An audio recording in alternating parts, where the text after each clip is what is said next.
There we go. There we go. I did the thing again where I messed up. Hold up. I'm gonna fix this. I'm gonna fix this. We're gonna go to, my content. Oh my goodness. I can't believe I've done this. Oh, frick. I can't believe I've done this again.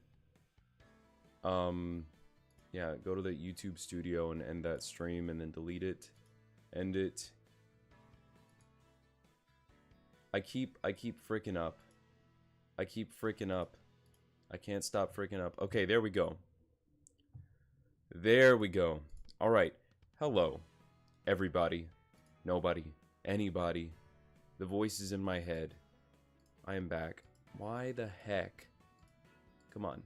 There we go. Now I can see, like, my face and stuff. Alright. Turn that up just a tad bit. Okay. That looks good. Alright. We are once again back at the Wholesome Monster Girl Academy for Monster Girls.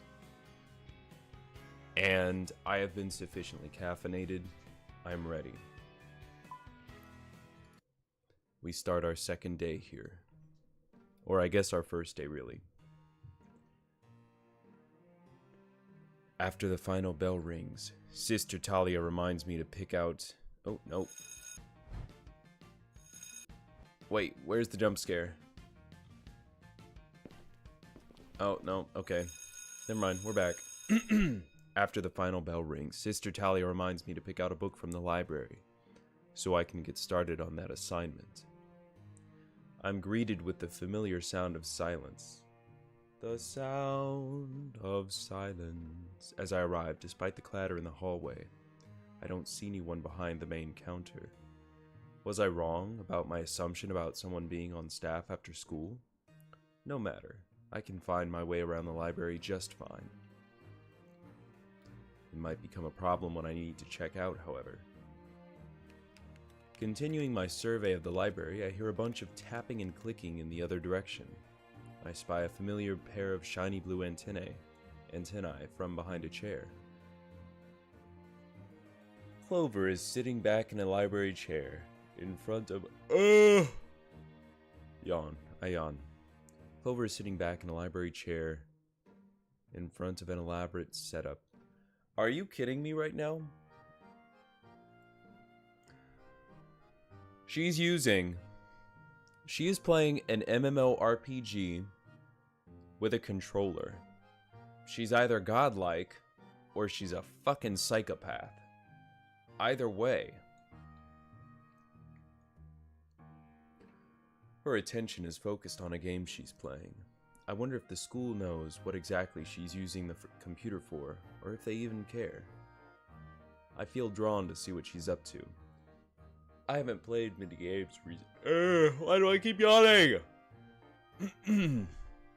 I haven't played many games recently. I can seek her opinion for something new. Is she watching fucking Dream? Clover, come on. Hey. Looking back at me, Clover greets me with a short wave. Yo. What are you up to over here? Saving the world from the powers of darkness? That and more. I look over Clover's shoulder at her monitors. The main one hosts the main game she appears to be playing. The other is showing multiple smaller windows filled with flashy graphics. Oh, she has ADHD. I do this same thing. Some of them even appear to be playing themselves. Sarah was right this morning. Clover really is an intense gamer.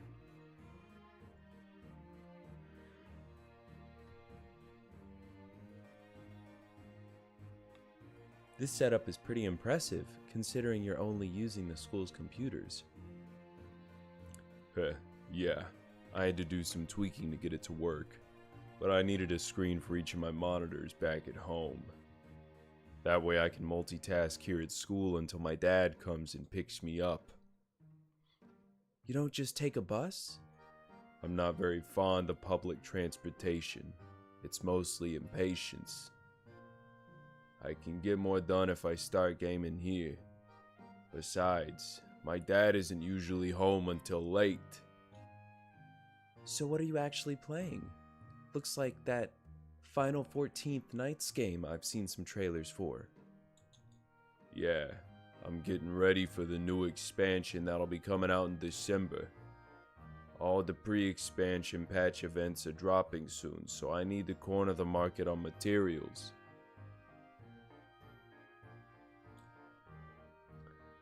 And all the other windows you have up? Most of those are remoted in Windows to my home PC, running mobile game emulators using bots to play gacha games. I think I understood at least half of that. Mobile games are just phone games. Emulators, I guess, simulate a phone on a computer. And gachas are those games where you use in-game currency or real money to collect characters to do battle for you. Sounds complicated. Not once everything is set up. I usually focus on one game at a time and let these bad boys go in the background, farming for XP or evolution materials. More power to you then. Most of that is over my head, but I do game enough that I get the concepts.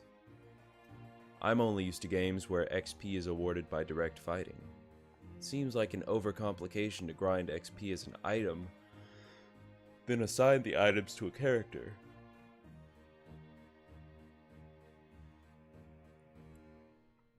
Though I see the benefits too. Why am I yawning so much? I don't understand this. You know what? I think I'm forgetting to breathe.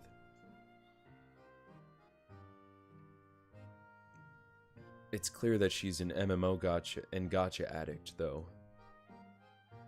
From what Sarah told me before, she's lucky that she's naturally smart, or her brain would probably be mush by now.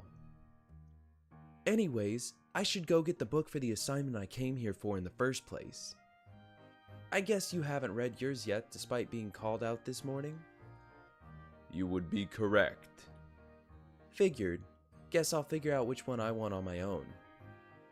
Nice talking to you. See you around. Laters. Clover briefly waves as she spins back in her chair towards the computers. Nothing seems to phase her concentration when she's gaming, I guess. Right, now I should grab a book for my assignment.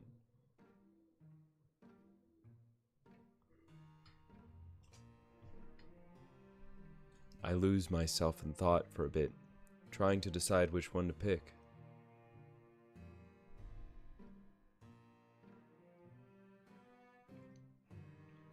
I notice that the main counter is now occupied by Eva. It seems like she's already lost in a book despite not having been there before. I wonder where she was before. Considering her position now, she must help out the librarian after hours. I don't think I've ever seen her around campus without a book, so it shouldn't surprise me that she maximizes her time in the library. I'm still considering which of the 3 titles I should pick. I should ask Eva to get her opinion. What? When did she start looking at me?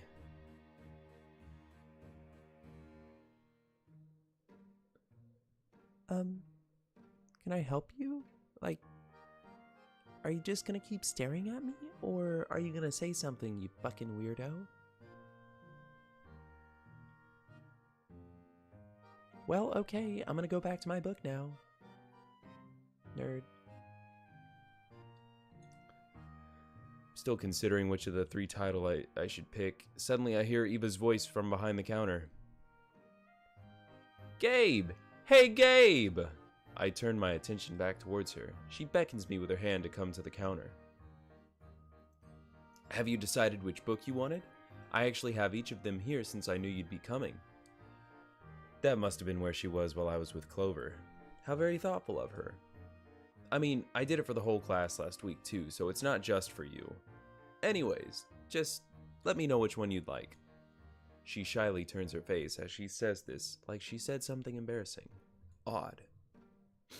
Well, as a matter of fact, I haven't been able to make up my mind about which of the 3 books I should pick for the reading assignment. Which one did you happen to read? no. Eva hesitates for a second, looking a little embarrassed, and in a somewhat small voice replies, I read all 3. Okay, I didn't expect that much dedication to reading.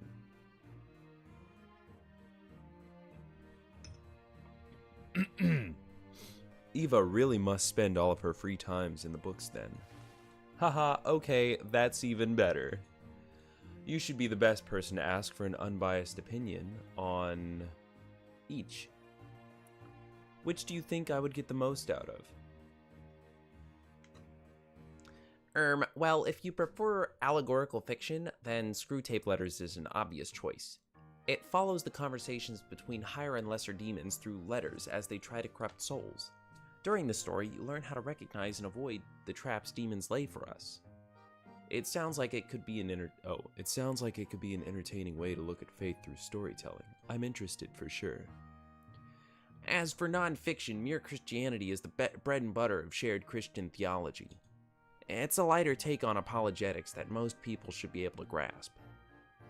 Could be beneficial to see what things all Christians, whether Catholic or Protestant, have in common. And I know I've heard this title somewhere before, so it must be popular.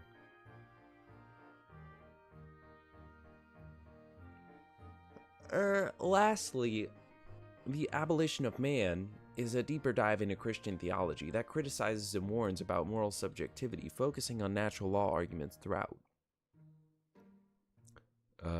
Moral subjectivity? Natural law? Sorry, I'm not sure I understand what either of those mean. Oh, well, natural law is a theological term that refers to why things are the way they are through observation of nature and the world, as well as the truths extracted from such observations. And as for moral subjectivity, it's the thought that whatever is true to me might not be true to someone else. The opposite of this is moral objectivity, which states that morality is unchanging regardless of the subject or person, but is dependent instead on the objective situation.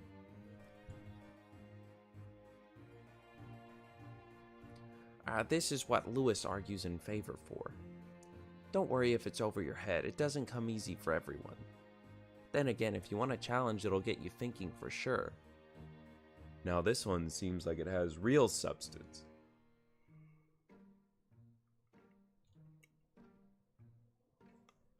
If I want to get a deep dive into some philosophically based based on what? Theology, this might be a good start. And even though it looks like it's about half the size of the other books, I'm betting that it'll take me just as long to comprehend as to read it since the subject matter is so dense.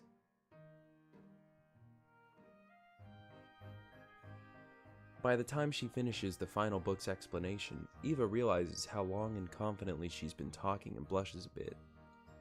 Anyways, just let me know which one you like. She did give me a lot of info on each book to think about, so which one should I pick? I've not read any of these except for Screwtape Letters, and it's been a very long time. Let's go The Abolition of Man. I think I'm ready for a challenge, so The Abolition of Man is right for me. Good choice. I think you'll like it, if you're into apologetics, I mean. Oh, definitely. I'm thinking of getting into it since I haven't ever really taken my faith that seriously. I've heard good thing about C.S. Lewis's works on the subject. Well, hopefully this opens a few doors for you. And if you have any apologetics questions, feel free to ask me anytime. That is, unless you want to ask Father John or Sister Talia, since I'm sure they're more wise and experienced as spiritual guides. No, I'm sure your advice would be just fine. Ah! My throat. I'll keep you in mind if I have any questions. Thanks. Eva grabs the book from under the table, scans a brand new library card, scans the book, and hands both to me. Wow, thanks. Pays off to be the new kid, huh? Don't let it go to your head. It's not like I'm treating you any different than anyone else. Lie. Lie detected. It's a fucking lie. Only kidding, only kidding. Thanks for the help. While she's doing all this, I take the opportunity to get to know her a bit better. So what kind of books do you normally read? Specifically, I guess. I know Clover suggested Roma... Eva cuts me off by dropping the book in front of me and clearing her throat. Guess that's a dangerous road to travel for her. Well, I like to dip my toes into many different genres, both fiction and non-fiction. So you could say you're a well-rounded jack of all trades. You could say that, but not a master of none. I take pride in the large varieties of books I read, not just the quantities. Well, do you have any recommendations for me aside from my obligatory academic reading?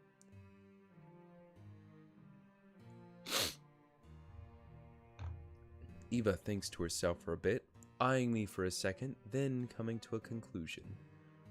Pick a genre. Anything? Yep, give me a genre and I'll give you a few recommendations from each. Alright, let me think. What am I in the mood for right now?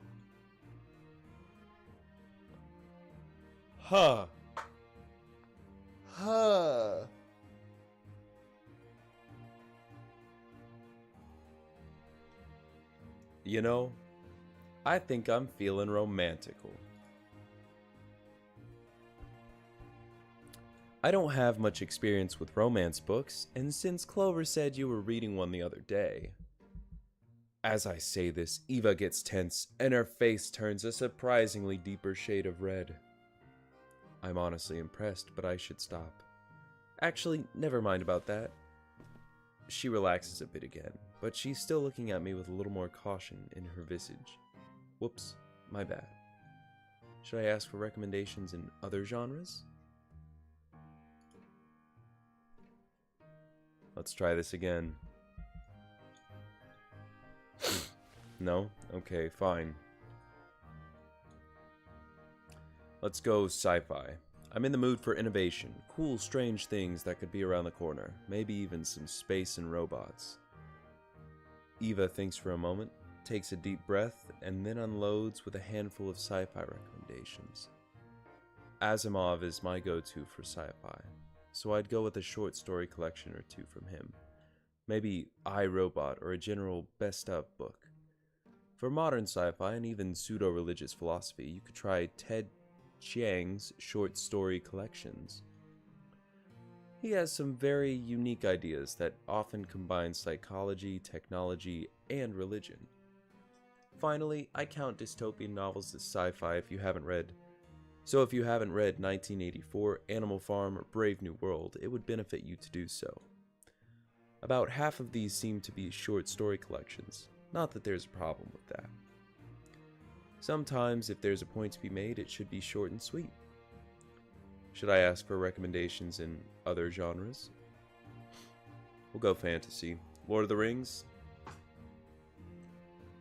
She's gonna say Lord of the Rings. Give me something that will make me feel like I'm on a grand adventure. Eva thinks for a moment, takes a deep breath, and then unloads a handful of fantasy recommendations. You can't go wrong with The Hobbit and Lord of the Rings, which is from a Catholic author no less. Then there's the Narnia series by C.S. Lewis. Don't knock books for young adults, they can still be very relevant. And then lastly, a few personal favorites of mine, the Earthsea Cycle series, which starts with A Wizard of Earthsea and the first Dragonlance trilogy. Considering how long fantasy series usually are, I don't know if I'll ever have time for all of them. Maybe I'll just pick one or two for now. Should I ask for recommendations in other genres? Alright, last one, philosophy. How much have you gotten into philosophy? I'm looking to broaden my horizons outside of just apologetics. Eva thinks for a moment, takes a deep breath, and then unloads with a handful of philosophy recommendations.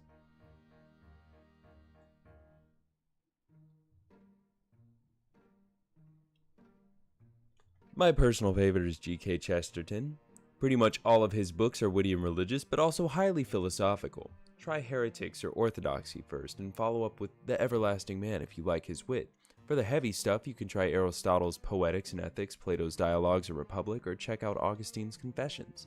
For more political philosophy, you can try the Federalist and Anti-Federalist papers, the Gulag Archipelago by Solzhenitsyn, or The Rights of Man by Thomas Paine. Really heavy stuff, but I guess I did ask. I wonder if she's actually read them all. I wouldn't put it past her, honestly. Should I ask for recommendations in other genres? No. I'm finished. That should be enough for now. Everything she recommended should last me a while, even if I start now. As we finish...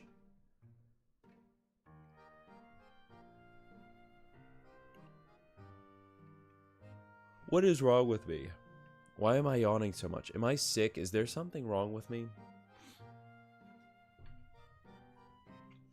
As we finish the current topic, I become aware of the fact that the whole time she was listing off books, she had an air of confidence beyond her normal demeanor.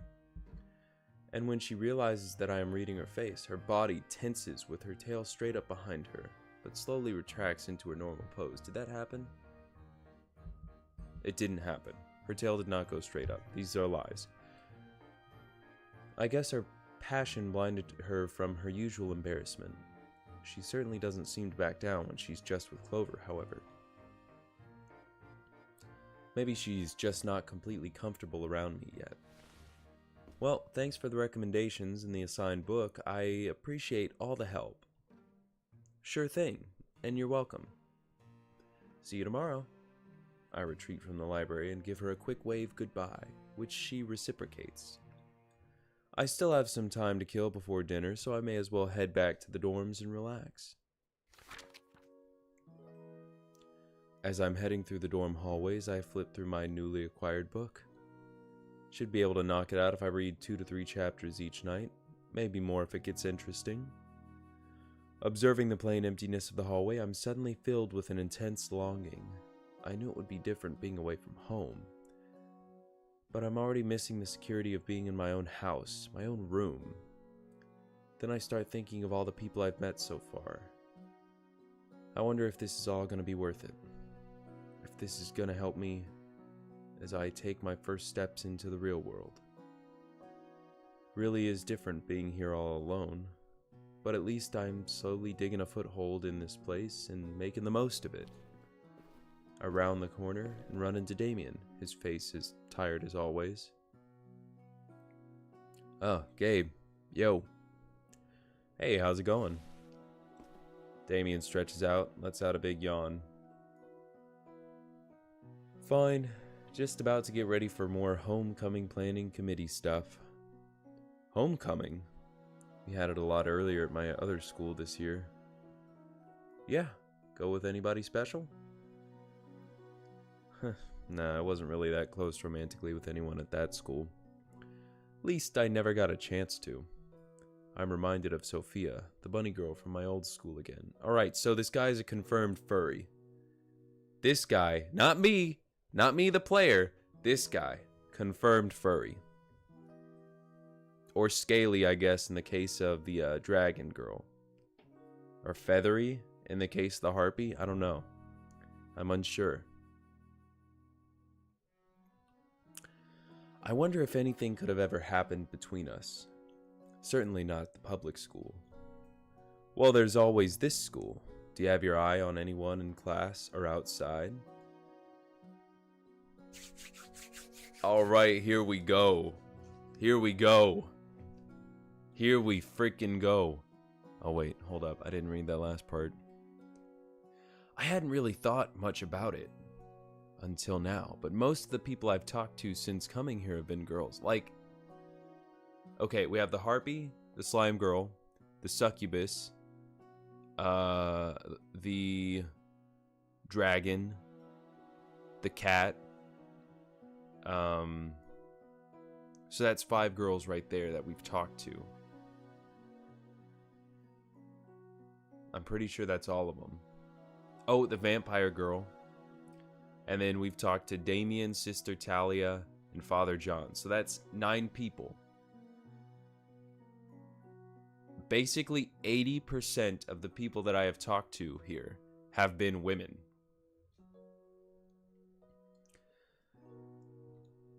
Cute girls at that. Hell yeah, brother. I've never really considered dating a monster girl either, for that matter. Again, not that I've thought of dating much in the first place. Well, it certainly isn't for lack of girls around me, but I doubt any would be interested. I wouldn't be so sure. I've seen how some of the girls in class look at you. See, I'm just... in class, I'm just a trophy. They're just trying to get with a human. Alright? It's just... They just want me as part of their collection. Disgusting. Don't underestimate your influence as a new student. Sure, newness is awkward for the new kid, but attention is attention. And it's not like anyone's given you any negative attention so far, right? I suppose not. Still, I think it might be a bit presumptuous for me to ask a girl to a dance this early. Well, in that case, you're in luck. It's been a tradition at this school, for whatever reason, for the girls to ask the boys to the homecoming dance. And you see, this would make life so much easier.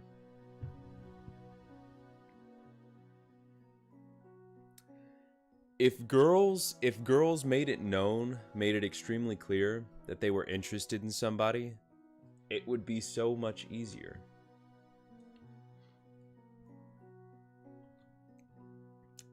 That kind of reminds me of the Sadie Hawkins dance traditions I've heard. What is Sadie Hawkins? I've heard of that, but homecoming is a yearly tradition in most high schools and some colleges in America, where people welcome and celebrate former members of the community with a football game and often a dance. St. Thomas Aquinas High School, this is coupled with a Sadie Hawkins type tradition where the girls ask the guys to dance as opposed to the other way around. Interesting. I've never heard of that.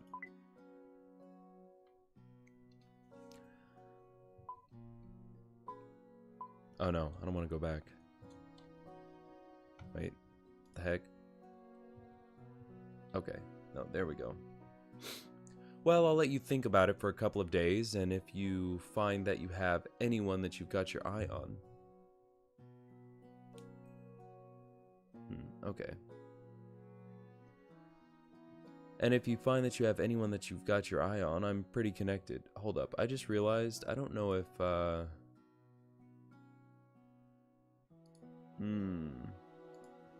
hold up.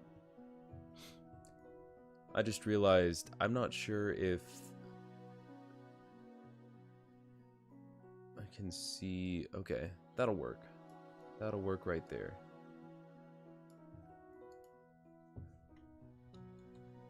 Okay, that appears to work. That's good. I'm not sure why it's looking like it's not working, but okay. Well, I'll let you think about it for a couple of days, and if you find that you have anyone that you've got your eye on, I'm pretty connected.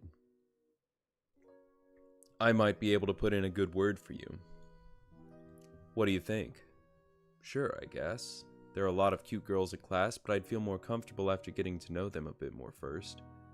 Okay, fair enough. Anyways, not to change the subject or anything, but do you mind if I take you up on your offer from yesterday? I mean, asking questions about monster people.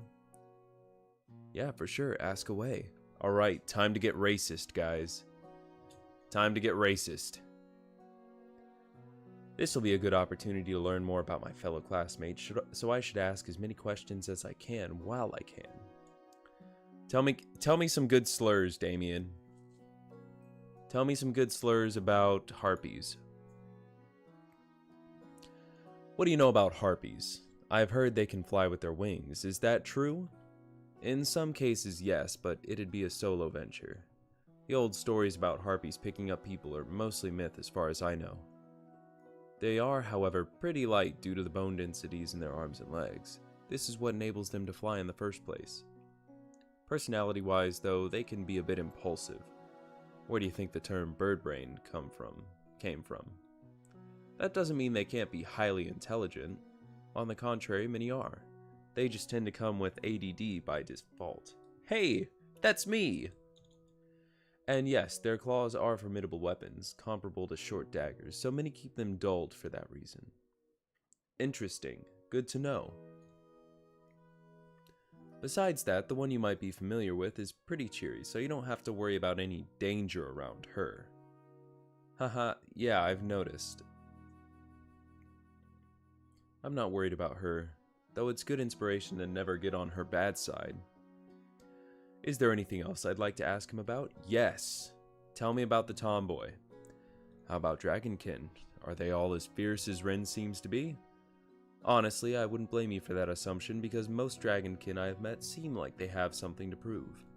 However, there are some kinder, more gentler ones that break the stereotype. Ren certainly is a shining example of fighting spirit, though. We like that, we love tomboys around here. She takes advantage of the Dragonkin's natural strength and pushes it past its limits. It's likely that she'll be able to qualify for men's fighting leagues as an adult at this rate. Fun, unrelated fact, yes, they can bellow out smoke from their esophagus when they're riled up. It makes me wonder if there really were historical fire-breathing dragons that they somehow descended... Well, yeah, isn't dragon kin of dragons? That just kind of makes sense. Or am I crazy? Is there anything else I'd like to ask him about? Yes. Slime girls. I've been curious about slime girls. I don't even know where to start with questions about their physiology. Yeah, they can be complicated people to piece together, if you pardon the pun. They're probably the most versatile monster people I've ever met. They can eat and absorb nutrients by putting food and really anything with calories in any part of their body. Of course, they seem to be able to control this, so there's no risk of being digested yourself if you happen to come in physical contact with one. They seem to not really like the cold very much, but they also seem to be able to control their temperatures too. Inside their bodies, they have a solid core which hosts the control for their whole body. Heart, brain, nerves, and whatever magic that keeps them together. They can also take on just about any shape, though if they aren't used to being in a shape, it can look kind of funny. You should ask Clover to show you a few funny head shapes of animals. I'm imagining it's just you ask her to show her shapes and it's just the anime aesthetic body with a hyper realistic giraffe head or something like that. She likes showing them off for a laugh sometimes. Is there anything else I'd like to ask him about? Yes. Yes. Platonically chokeable, that's kind of gay. That's a little bit gay, not gonna lie.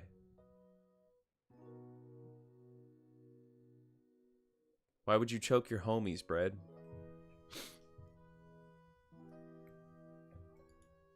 Succubi. So it might be a bit awkward to ask about succubi, but I'll get it out of the way. What's their relation with demons and sex, if any? Yeah, it's a common conception to have about them, considering their depictions in various fantasy works and old legends. The succubi you see walking among human and monster kind are not demonic in nature, but have human natures completely. You have to keep in mind that demons, like angels, are completely spiritual by nature. So to call something with a physical body a demon just doesn't make metaphysical sense. Also, I just realized that the thing that I was trying to fix when you chatted, it fixed itself, so I can go ahead and exit out of that pop-out window. Some attribute their appearance to the same legend of the Nephilim that is said to have caused most of our variations, but nobody truly knows the answer.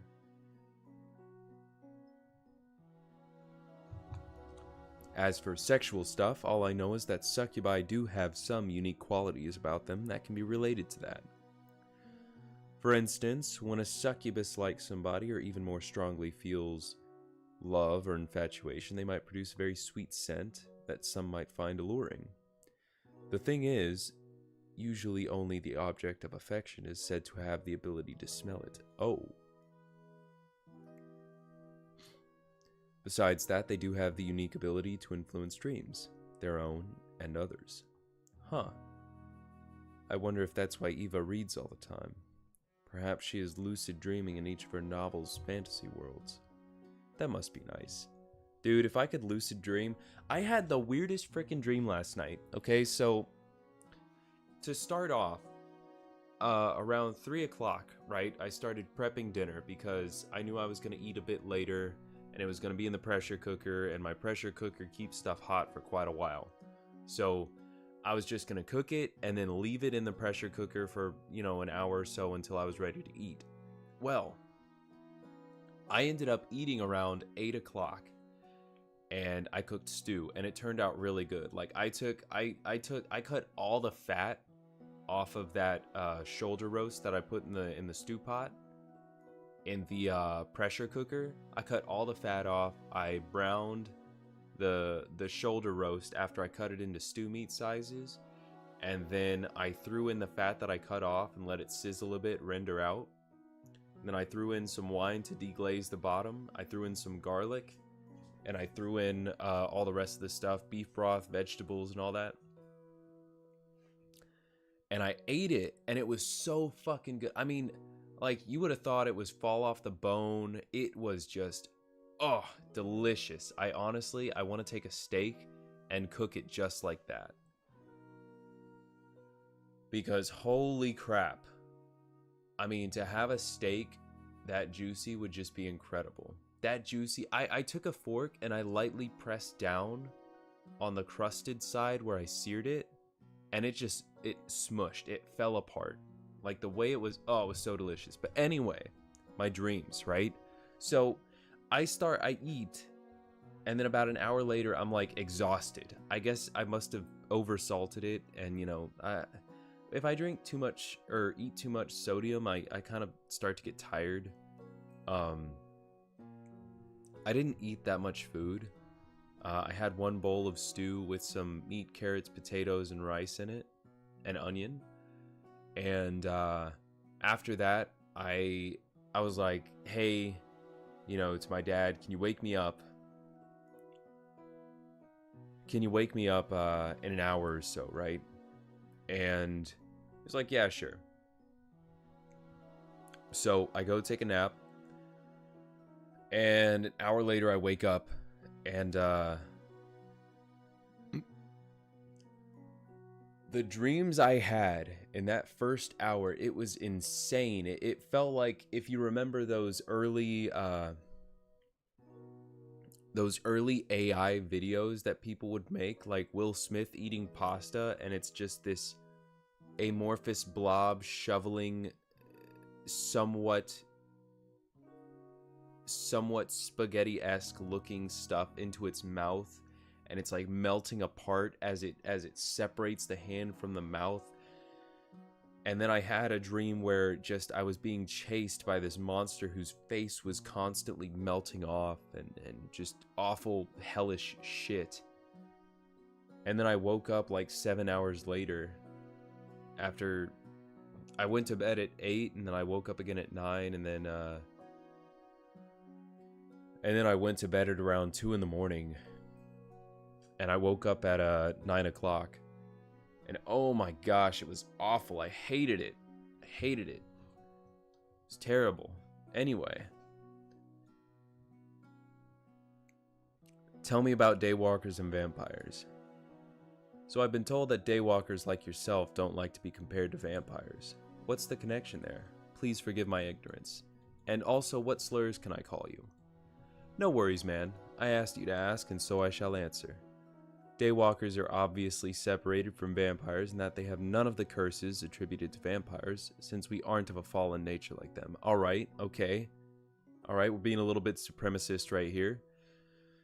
It's true that full vampires are 100% evil beings according to the Catholic Church. They are the closest thing with a physical body that you could consider a demon, since demons don't have a physical form. This has to do with the state of the human soul at death. In order to become a vampire, a human must pledge their soul to the devil or another demon in an evil ritual and then die immediately after. Their reward is effective immortality at the cost of death when exposed to the sun, being repelled by true holy objects, and eternal damnation after death.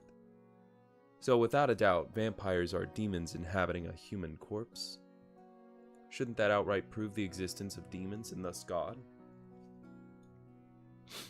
Well, there are scientific theories as well that have to do with genetics, but the reality is only the government and the church seem to know at the moment. So it's a conspiracy. Nothing crazy like that. In history, it was the Catholic Church who dealt with vampire cases, and in modern times, three-letter agencies. Curse you, three-letter agencies! I hate them. Deal with them because their crimes tend to occur across state lines. Based national crime? I don't know, that's still kind of suspicious. But he doesn't seem to be aware of any more details on that subject, so I guess we should move on. Sorry for getting sidetracked. So, what about daywalkers? Of course, daywalkers are the product of vampire and human relations, however rare that may be. So you're half demon. You're a half demon.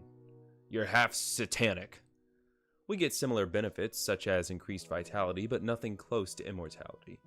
We're also pretty good at concealing our presence. If we don't want to be found, it'll be hard to find us. Our only curse is that we're basically carnivores.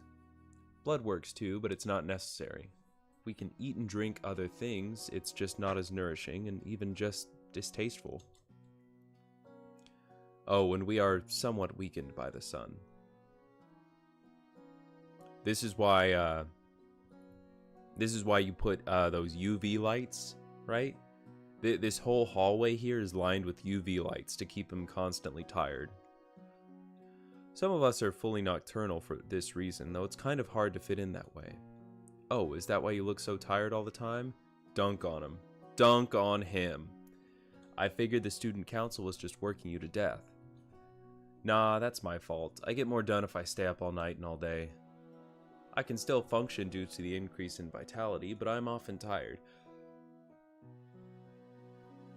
Okay, I'm jealous. I'm jealous, okay? Because I am just tired all of the fucking time, but I get no increase in vitality. I don't get to stay up all night and all day, I just get to be tired 24/7. Are you kidding me?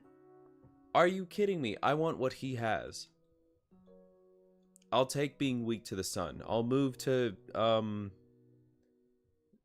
Finland or Norway, where it's, lights out most of the year. As if reminded by this fact, Damien lets out a big yawn while waiting for my next question. Also, I have to say, let me turn that up a little bit. I really like the music in this game. At least right here, it's nice. It's very relaxing. Is there anything else I'd like to ask him about? Nope, that was it. I think I'm good on questions for now. If I have anything else for you, I'll ask you later. I think that was productive and fairly enlightening. Hopefully I asked all the questions I need to avoid any future misunderstandings. There will be future misunderstandings. They will be on purpose. I will say racial slurs against the harpies and the succubi and the slime girls. Either way, I can always come back to him again and ask more specific questions I have concerns about. You know, honestly, if I had to say something, I feel like the slime girl would just not give a fuck, right? I feel like she wouldn't care if you said a slur. If you said a slime slur against her. I feel like she wouldn't care. Well, it's about time I get going. I need to scarf down some food before the meeting. Alright, enjoy eating babies. Good luck out there. Yeah, thanks. You too, I guess. Enjoy your babies, baby eater. Damien resumes at his steady pace down the hall, waving one hand in the air behind him as his farewell, the signature Damien wave. I wave back in the same manner despite him not being able to see me. I notice the futility of doing so too late. Oh, he's in his own head. Many such cases. Thinking back on my conversation with Damien, I wonder to myself if I really do have any feelings for any of the other girls in my class. Pretty much all of them are friendly towards me. If any of them were to have a crush on me, that'd be icing on the cake. Did I luck out here with not only friends, but potential girlfriend material too? I shouldn't get too full of myself. It's better to remain humble. I'm not here to date anyone necessarily. I never really dated anyone too seriously in the past either, so it's not like I've got any real experience. At least here I won't have any racial problems to deal with. No, I'll be causing the racial problems. Everyone seems to get along just fine regardless of their human or monster status. It's just better for me to focus on friendships for now. If something blossoms naturally from that, that's fine by me. That's the way things should be, shouldn't they? Dating should be with a good friend who you share many common interests with aside from the obvious physical attraction, right? Putting that aside for now, I'd better get started on this book so I can finish by next Monday.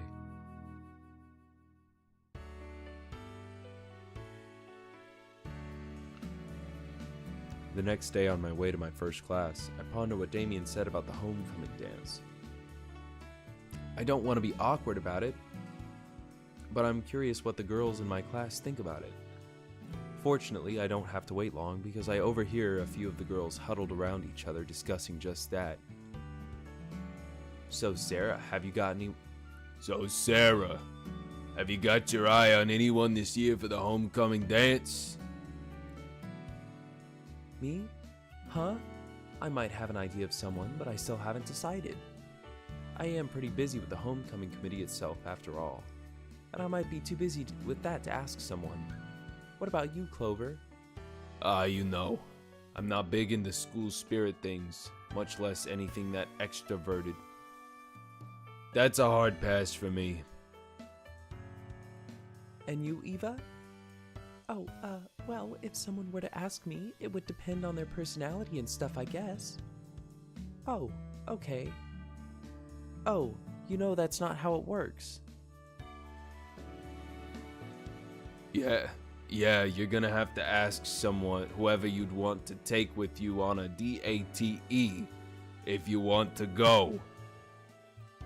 Eva pushes Clover with her book in retaliation for her teasing.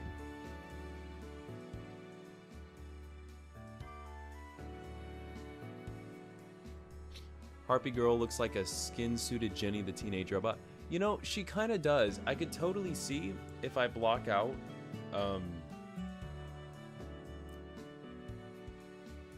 if I block out the lower body and just look at the head, she'd have to be given like pigtails, I think. But she does kind of remind me of Jenny. Yeah, now that you mention it. Eva pushes. The harpy is a gypsy. See those little dangly things? Look at that. Look, she's got the little dangly things that gypsies wear. Alright? Watch your wallets. Eva pushes Clover with her book in retaliation for her teasing. I think it's the whole head. I think it's the whole head, because she had those ear, pigtail things going on. I don't know. Were those her ears or her pigtails?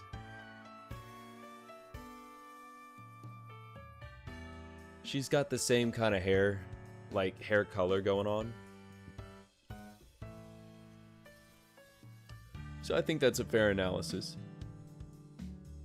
Stop it. I know, there's just not anyone who's sparked my interest yet. Maybe. Not that there's anyone like that around here. Not even the new guy, Gabe.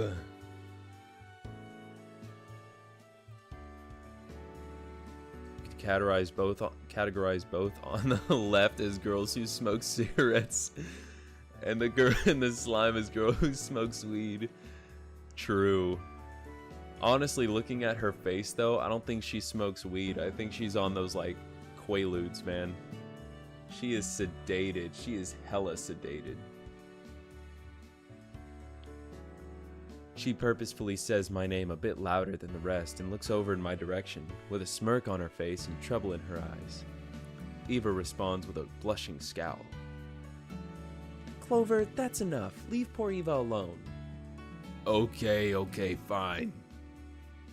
Just then, Ren walks in and greets the group. Ooh, hold up.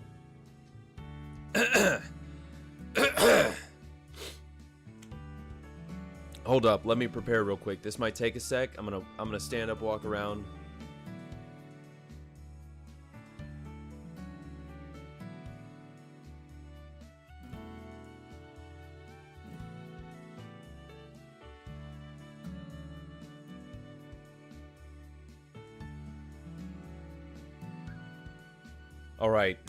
All right, here we go.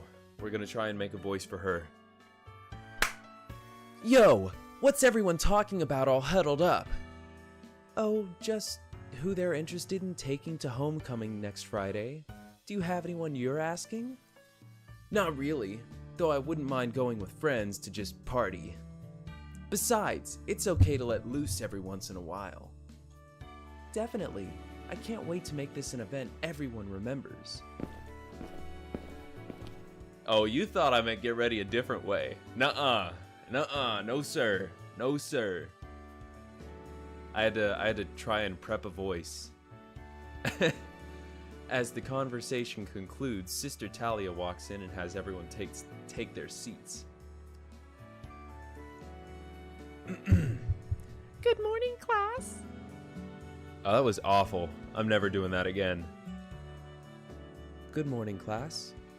As you're all aware, the homecoming dance theme was decided last night as a Monster Mash theme.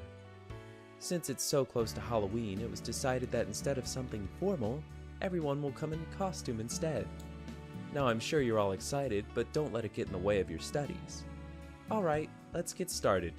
Everybody open up your books to page... And so class continues as usual until lunchtime. You know what I'm gonna do? I'm gonna figure out whichever girl I like the least. I'm gonna figure out what the equivalent do I have a father I could link this video to? No, I don't. I'm gonna find the equivalent of whatever like blackface is for the girl I like the least or the person I dislike the most, and I'm gonna do that costume to the homecoming.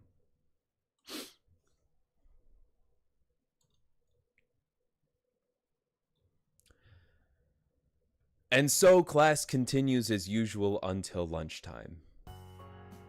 After grabbing my food from the cafeteria, I journey outside again. The courtyard is as busy as ever. Today, however, I do not see Sarah and Ren in the same place as before. I continue scanning the groups of students until I notice Clover and Eva sitting together in the shade of a giant oak tree. I feel like Clover might not actually be a romance option. I feel like she's going to be your kind of insight to all the other girls. That's just the feeling I get, but I could be totally wrong.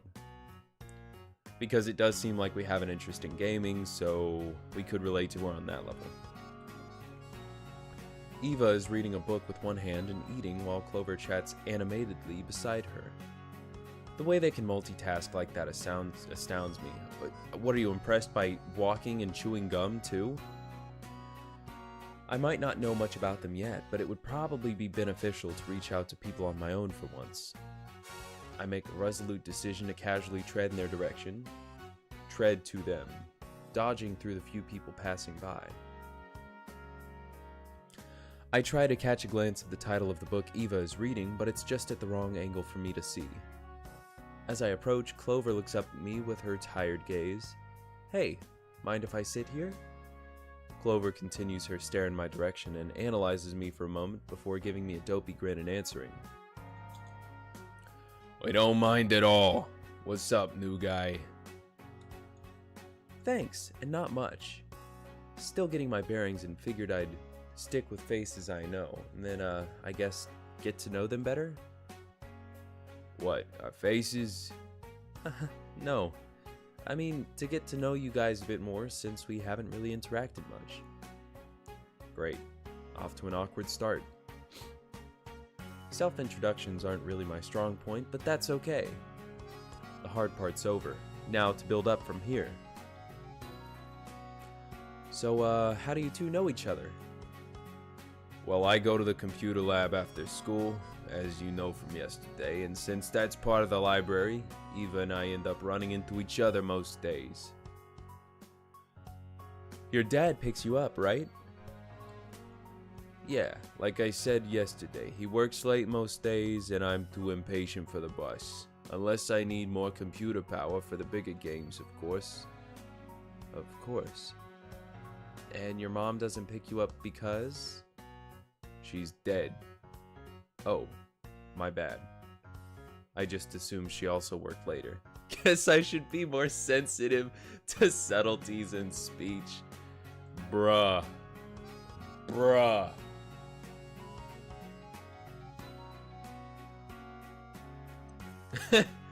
The absolute smugness of this slime girl.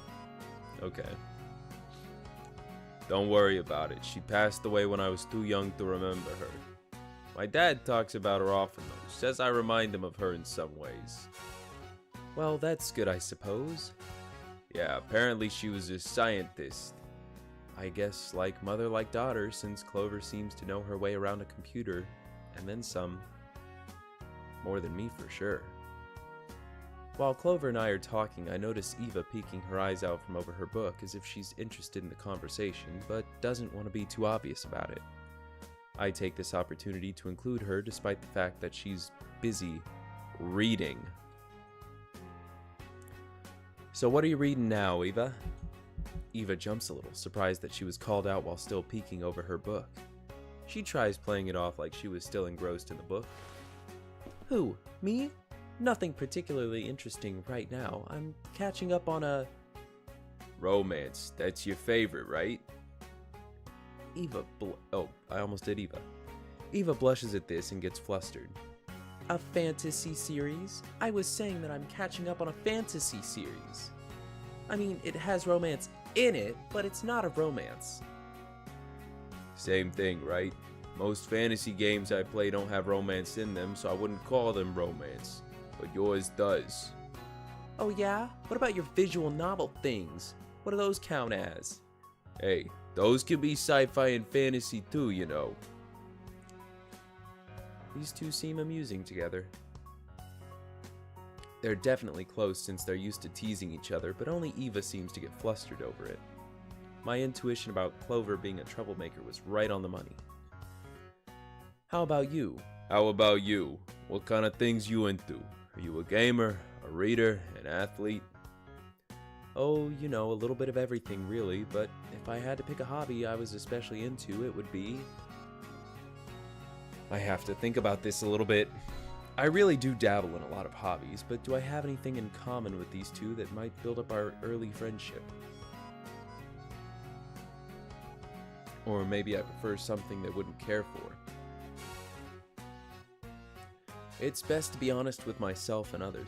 The way this guy talks to himself, right? You know, I know it's priming me to make a choice, but the way his inner dialogue works makes me think that he's talking to someone else. And so my conspiracy theory is that he is possessed by a demon, all right?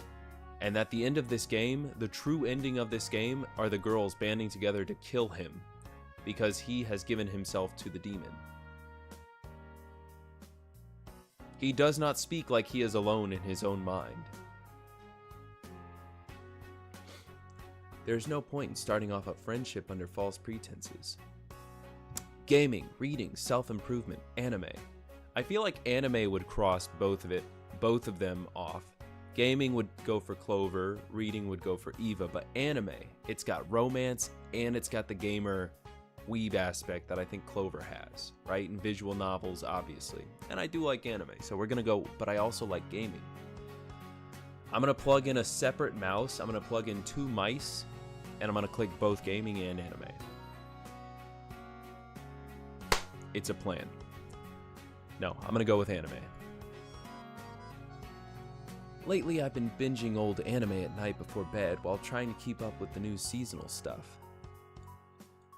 Oh ho ho, mighty bold of you to bring up anime as a hobby in front of 2 girls you've barely just met. Oh, don't look at me like that. Don't look at me like that. I'm just seeing who gets repelled right off the bat. All right? You can't handle it, then try not be in it. You're literally anime. But have no fear. I've been doing the same for a long time. I even dabble in a few sci-fi shows as well, though I mostly watch them on the side while gaming on my primary monitor. Doesn't that make it difficult to follow the action and story? Nah, it's no problem, really. I'll focus on the show when it's more interesting or when I'm just grinding levels on an alt character or something. Plus, you know, slime. What? What does that mean?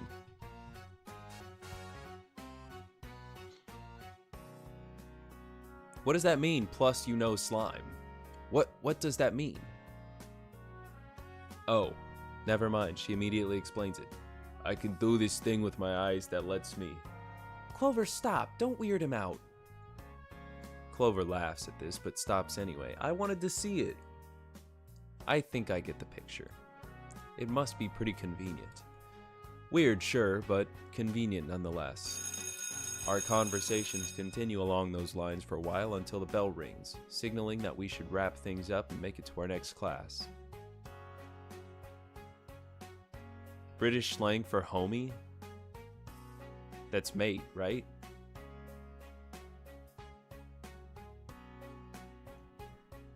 That's mate, right? Yo, let's freaking go. Hold up.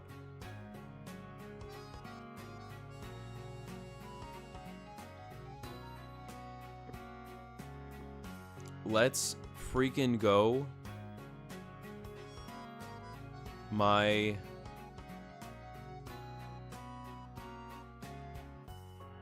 order. I just ordered yesterday I ordered about 1,000 rounds of 223 so I could re-up my supply. And let's freaking go, it's already shipped.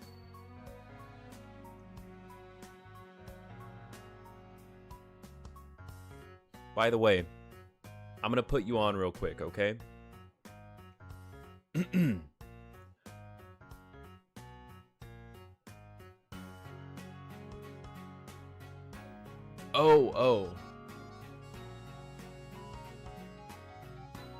Oh, what up, my slime? Okay, yeah, I've heard that. I thought, I don't know why. I thought you were...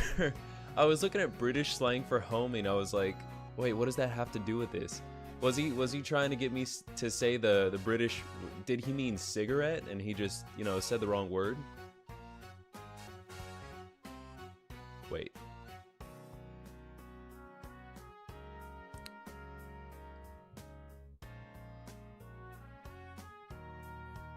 Hold up, that makes me, Oh, wait. There we go.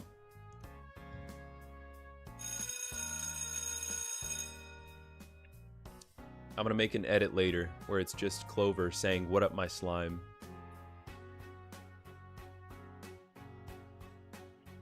Our conversation continues along those lines for a while until the bell rings, signaling that we should wrap things up. Also, the first, when I said, you've never heard a Ukrainian say, "Oi, what up, my slime?" I didn't know that was a British thing. I thought that was an American thing. First of all. Second of all, I thought you were, like, abbreviating Ukrainian, like it was a slur or something for a second. I was like, damn, what did the Ukrainians do to this guy? But then I picked it up. Eva carefully puts a bookmark in her book and closes it, while Clover picks up her lunch items to prepare for their disposal. See you around, Gabe. Yeah, see you. Eva also gives me a quick wave goodbye, and I return the gesture with a similarly quick wave and a smile. I pick up my stuff and start heading back into the building for our next class. Every other day, we switch between different types of extracurricular classes. I was given a choice between a few different electives. Since I was a late transfer, physical education was a mandatory default for one of them. For my remaining choice, it became a toss-up between music and art for me. And since I don't have an artistic bone in my body, I figured that I would try music. Oh! Alright, we're gonna be with the vampire girl. At least if I'm not very good at it, I can try to blend in or even lip sync in the back so I don't stand out. I've never been at a school that has anything other than band class as an elective, so this will be an interesting experience. As I look around, I find a room of people I don't recognize, and even more interesting, people of various grades. Since the students are distributed between the various electives, I guess they have to mix different grades of students for this sort of thing. I do spy a familiar face among the crowd, however. Oh, hello! It's the demon. It's the witch. It's the devil worshipper. Arya is standing around in a corner on her phone as usual, waiting for class to start. You know what she's actually writing? She's actually a yandere that's really good at hiding it. And she's writing about how much she wants to kidnap the protagonist and tie him up and like suck his blood or whatever for decades and decades and never let him out of like her basement or something. That's actually what she's writing. I'm sure. I approach her casually as I wade through the other students. Hey. Hey. Hey. Hey. There we go, that's the one. Hey. I guess they mix grades for a lot of electives, huh? Yeah, I suppose so. So you play guitar, right? Are you in a band or anything? Maybe. Depends on who's asking. Who knows? I could be a music producer out scouting new talent. Or just a student trying to get to know his fellow classmates. Well, I'd probably say screw off to the first one, so I guess it's better that you're likely to be the latter. Probably more boring than the former, but yep, you got me. Arya eyes me up and down as if analyzing me for the first time. When her eyes return to my face, she smirks slyly to herself, and I feel as if I passed some unknown test. Yeah, I'm in a band, but we haven't been able to play as much since most of them graduated high school last year. Ah, cool. So they're a bit older? Are you guys planning to go full-time after you escape high school? That's the dream, but we're obviously not there yet, seeing as I'm still stuck here and they're working at local stores downtown. Yeah, such is the fate of local bands. Sometimes, I mean, I hope you guys make it after all, I just know it's usually a steep road up. Uh-huh. Well, that wasn't the best way I could have handled that conversation. I don't know why she makes me nervous like that. She doesn't really intimidate me or anything, I think. It must be because she's a senior while I'm just a junior. So, what kind of stuff are you into? Stuff? Like music? Arya keeps looking at me, waiting for an answer. I guess rock is kind of my thing, but I only really have a few favorite bands. I swear if he says the Beatles. Oh, I swear if he says the Beatles. Don't fucking say it. Have you ever tried checking out local bands and supporting them? I guess so. I stopped by a battle of the bands in middle school. Okay, technically I was eating outside a restaurant with my family and the festival happened to be playing across the street. Does that count? Do you happen to remember any of the names of the bands that were playing that day? Maybe? I think so. If I think about it, I might remember. Can I remember the name of any of the bands playing? Revolting Ninja Pirates, Extravagant Extortion, Unity Thai Band. I honestly don't remember. What do you think I should go with? I feel like she values honesty, but I also think that maybe her band was one of them, and if I guess it right, that'll look good. That'll make me look good. I don't... Huh. Let me think for a second.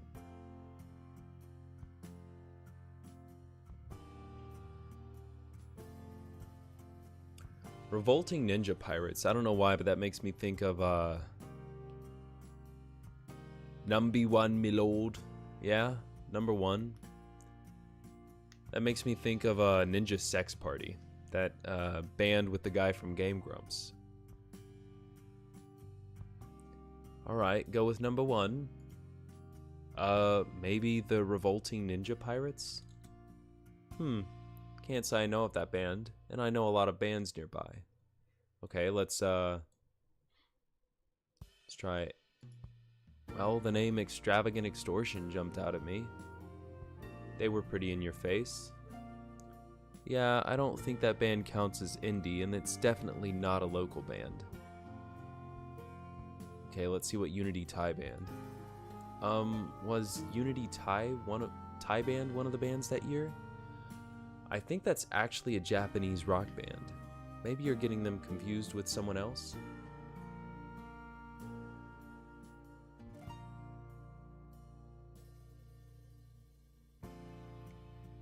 And I honestly don't remember. Honestly, I don't really remember much. Truth be told, I was across the street at a local restaurant with my family. I am willing to learn more about local bands, however. There's always room on my playlist for some new interesting music. Okay, so this is the correct answer. But we're gonna keep it with the first choice. Maybe the Revolting Ninja Pirates? Can't say I know of that band, and I know a lot of bands nearby. Are you sure you went to a battle of the bands? Dang, I guess that wasn't a real band name. Thought for sure that was one of them. Guess I can't fool her. Honestly, I don't really remember much. Truth be told, I was across the street at a local restaurant with my family when we happened upon it. I am willing to learn more about local bands, however.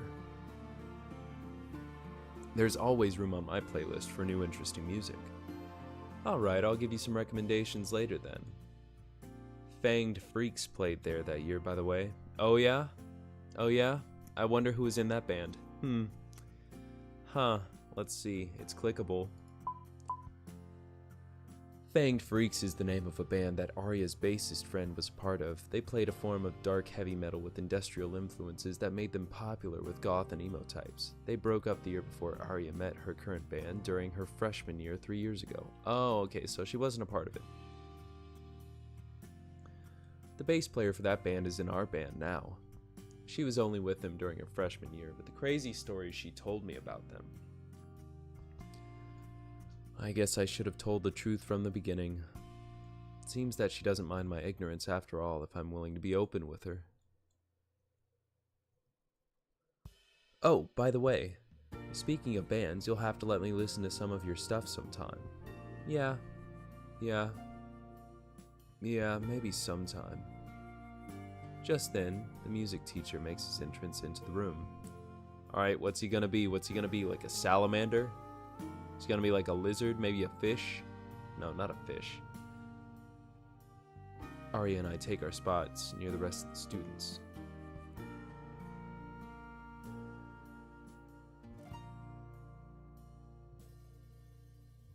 Thought I saw something weird. The music teacher directs us in various vocal exercises to get us started. I do my best to mimic what everyone else is doing. After the warm-up, the music teacher hands out a few pages of sheet music for us to sing. Fortunately, I know this one since it's a pretty common hymn that we sing at my church back home. I feel pretty confident about singing along even though this version is split up into 4 parts. I do my best to blend in, but this really is the first time I'm singing with other people in a group setting like this. There's something weird that happens while I'm singing in harmony with others. It's hard to explain, but it's like my soul is warm and comes out of my chest to join with the others for the duration of the song. I don't think I'll regret my decision to join this music class. Meanwhile, as I'm singing along with the others, my ears pick up a lot of the other students' voices. Monster Waifu visual novel. Can't say I've seen one of those in a good while. Crumbling Sanity, welcome in. This is a special one. This one is not degenerate, it is very wholesome. It's wholesome in every way. We are a transfer student to a Catholic school where monsters and humans coexist.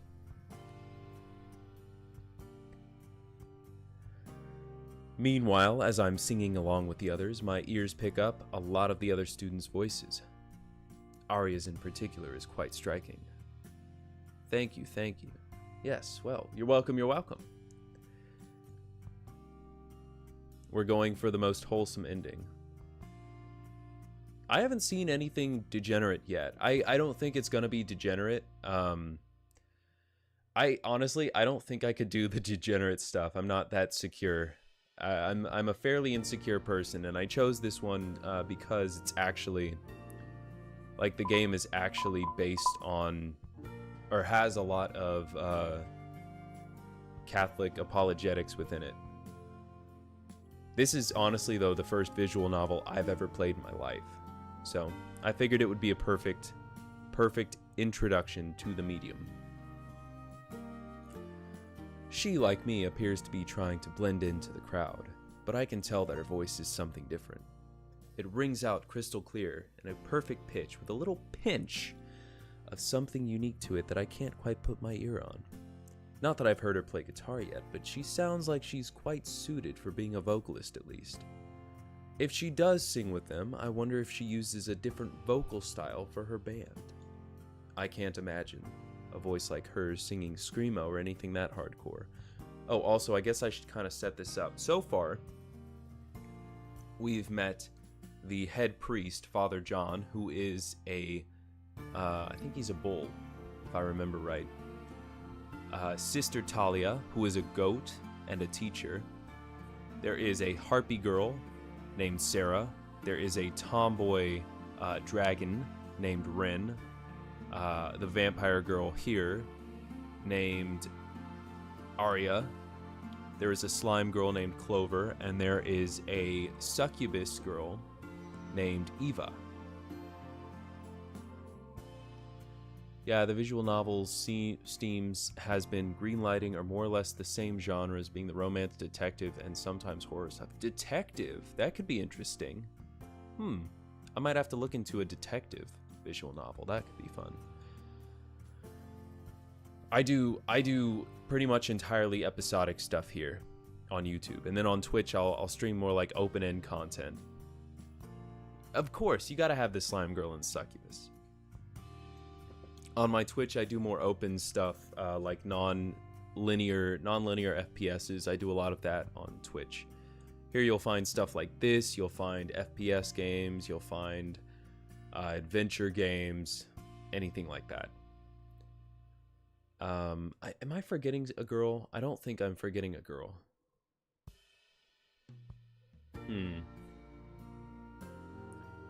There was one visual novel that caught my eye that was detective-based, and it was something called Lucid 9, and it wasn't bad. I might have to look into that. I'm going to write that down. Lucid 9. Okay. I might check into that. Maybe it could have something to do with the inherent qualities of being a daywalker. She's not a daywalker. She's a vampire. You fucking moron. It's been established that she's a vampire. Why do you keep calling her a daywalker? You have no riz. You have no riz. You may as well call her the vampire equivalent of the N-word. What are you doing? Yeah, honestly, I sound like I have a good time when I stream. That's the whole point, you know? I'm trying to have fun. I'm trying to have fun and get back into gaming. This is something to do in my off time and talk. It's a way to be social while still being antisocial and playing games. So it's perfect. After class, as the choir members are dispersing, I approach Arya again, intending to compliment her vocal skills, but she slips away before I can get to her. For now, I just move on with my day and go on to my next class. And just like that, the rest of the day goes by in the blink of an eye. When the final bell rings at the end of the day, I'm reminded of a bet that was sort of made on my behalf yesterday during gym class. Oh yes, so yesterday, I bet that if I could beat the tomboy at basketball, I would join... I forget what I would join. But if I lost, I would join the basketball or martial arts. No, if I won, I would join basketball. If I lost, I'd join martial arts. Yeah, when you're playing those more action-oriented games, it's harder to talk, to chat, and focus on the game. Yeah, it can be. It all depends. Honestly, if you can, I can kind of read stuff out of the corner of my eye. Although when I get the longer messages, it's more like I kind of have to look over and read it. But, you know, it's fun. I love it. I really love it. I don't care if it's to 100 people or one person. I love it. It had something to do with a contest we had. Sarah and Ren are really competitive, it seems. And since our team won, I think Sarah said that I have to check out the basketball team after school that day. Oh, yeah, that's right, the basketball team. Either way, it's not like I'm obligated to go either, though I'd feel bad if I got her hopes up. If I don't feel like I'm up to joining a physical activity, I'm sure they wouldn't take it personally. However, I could be missing out on an opportunity to get to know them better. Well, thank you for that. I appreciate that crumbling sanity.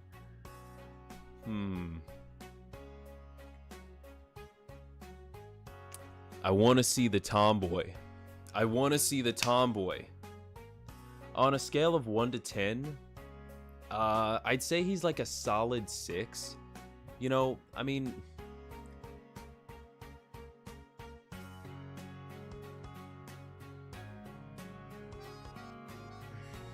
How do I put this, right? You know, he's not lame.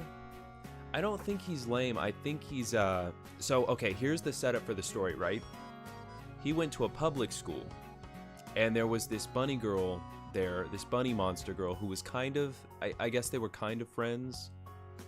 And one day she gets bullied by some other human students because she's a monster girl, right? And he steps in to defend her. And the bully throws a punch, and then he throws a punch back, and then due to zero tolerance policies, since he got caught fighting, he gets expelled. And then he has the choice to come here to this private Catholic school. And so he takes it.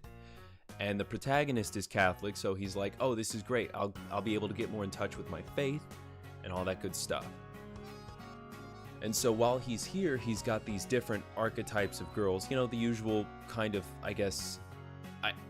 I don't know. It seems like you've played more visual novels than I have.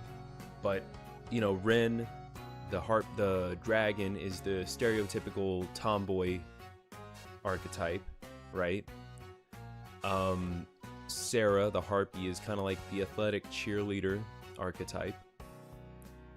Eva's the bookworm. Clover's the gamer / nerd. Who am I forgetting? Arya's the music student.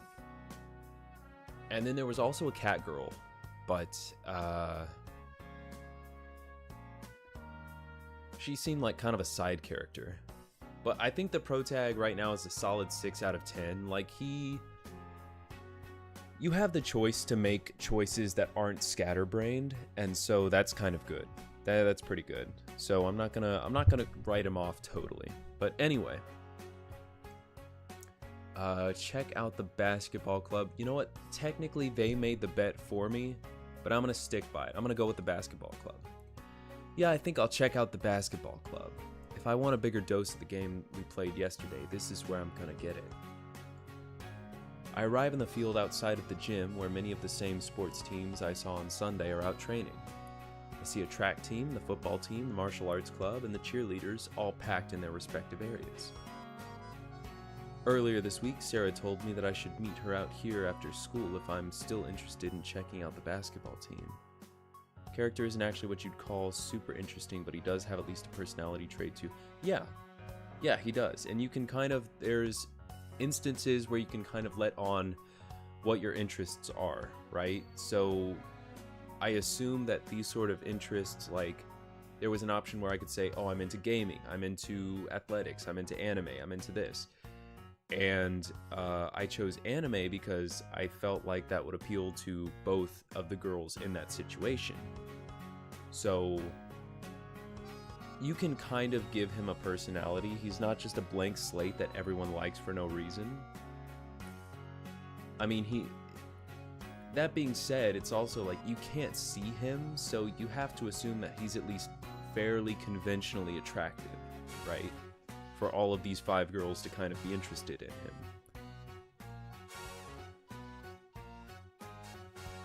I head over to the cheerleading squad where Sarah is leading a cheer.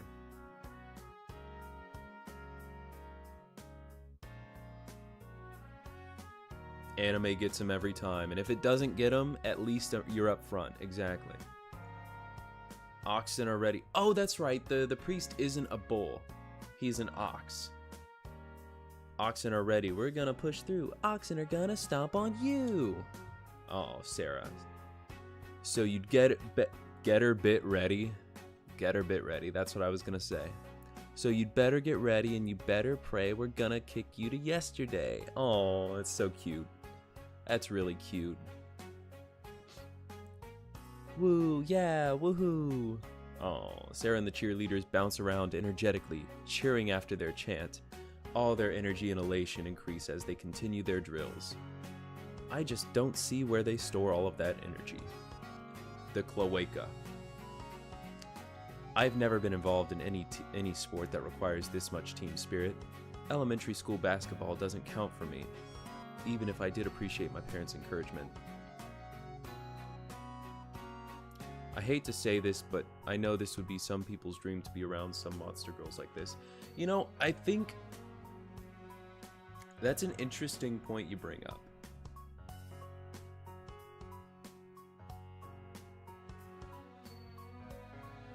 I don't think it's the monster girl aspect as much as it is the being fawned over aspect. Right? Because don't get me wrong, like, monster girls are definitely interesting and all, but when you look at it, right, it's basically just human women, human girls with animal aesthetics. I wouldn't even consider this furry just because it's like, block out everything but the face. Block out everything but the face on pretty much all of the girls. And it's like, yeah, that's a human face, even if it is somewhat animal inspired. But anyway, I think the ultimate thing from visual novels is just, it's just that. It's just attention. Being given attention. But then there is also the subsect of people that are like, yeah, Harpy Girl, all the way, yum. Maybe I'll start feeling it if I join the basketball team later next month. As I continue to watch Sarah practice, I feel more determined about signing up. And besides, maybe it would raise my spirits even more to have such animated girls to cheer me on. Literally animated, yep. As Sarah and others finish their routines, I approach the group. Sarah notices me from afar and excitedly prances over to me. Like, who wouldn't want a girl that looks at you like this whenever they come up to you? Who wouldn't want that? Hey Gabe, I'm glad you came. Well, I was roped into a promise after all. Not that I mind. I am here after all. I really did have fun with that game we played yesterday. I just figured that I'd give it a shot. That's great to hear. The actual basketball tryouts aren't for another month or so, since basketball season starts in late fall, but they like to do drills early in the year to keep their edge out. Right now, they only have 9 people on the sign-up sheet, so it would be a big help if they had more people to even out the offense and defense. At the very least, I won't just be bench warming.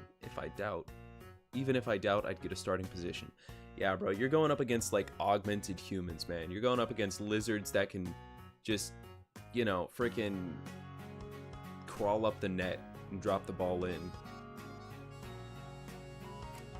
I wouldn't mind going on a date with her, but to some extent I would have to worry about making her mad and having her grab me with her talons and ripping me to shreds like a pair of scissors. It's extremely funny you mention that because that was literally brought up about 20 minutes ago. There's a character named Damien I was asking to learn more about Monster Girls from. And he says, yeah, Sarah's pretty nice, and you really don't have to worry about making her mad. Most harpies keep their claws dulled, so as not to accidentally hurt people.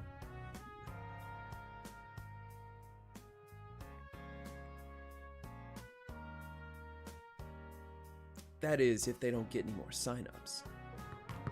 Sarah leads me inside, where the familiar sounds of the gym hit my ears once again. Squeaky sneakers, basketball bounces, and random shouts to call out positions. We sit together and watch the team for a little while longer until we get into discussion about homecoming. Here it comes. Here it comes, bros. Here we go. She's gonna ask me. Holy crap. What am I gonna say? Do I say yes or do I play the field? Pardon me. Shit. I got a burp. Oh, that attacked me. A lot of us cheerleaders are on the homecoming preparation team, so we've been having a lot of informal meetings to go over the details. I can't wait to see what this gym will look like with all the Monster Mash decorations in October. And of course, the theme. The theme is Monster Mash for the ball. I know that it's almost 2 months away, but still. It's kind of ironic to me, a monster girl getting excited about an event where people dress up as, well, monsters. Yeah, my model tends to go insane. It has a mind of its own. It's literally possessed by machine spirits. I decide to, and being like heavily caffeinated doesn't help. I decide to bring it up now, since Damien said that such things are actually fair game. No need to treat people differently after all. This is where I ask something so extremely racist that she just gives me the what the fuck? What the fuck? The fuck did you just say? She's gonna sharpen her talons right in front of me and rip my heart out. So what kind of things do monster people look forward to dressing up as for a Monster Mash? Oh yeah, I guess you're not used to all this coming from a public school after all. Meh. Honestly, people just come with whatever they feel like, as any non-monster person would. Although it is funny when a monster person dresses up as something in a completely different direction than their monster type. Yeah, like I was saying earlier, I'm gonna show up in the monster person equivalent of blackface and get, expelled. Again. Once for Halloween, my dad dressed up with a lion's mane and tail. Everyone kept calling him a manticore because the tail looked like a snake and the wings came by default. How about you? Are you planning on dressing up? I don't know. I haven't really thought about it much. Plus, I don't have anyone to go with.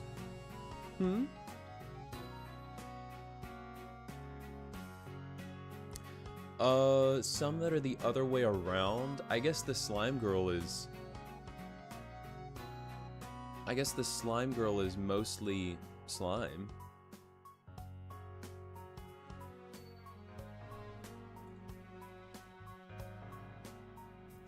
There's no option for what I just said.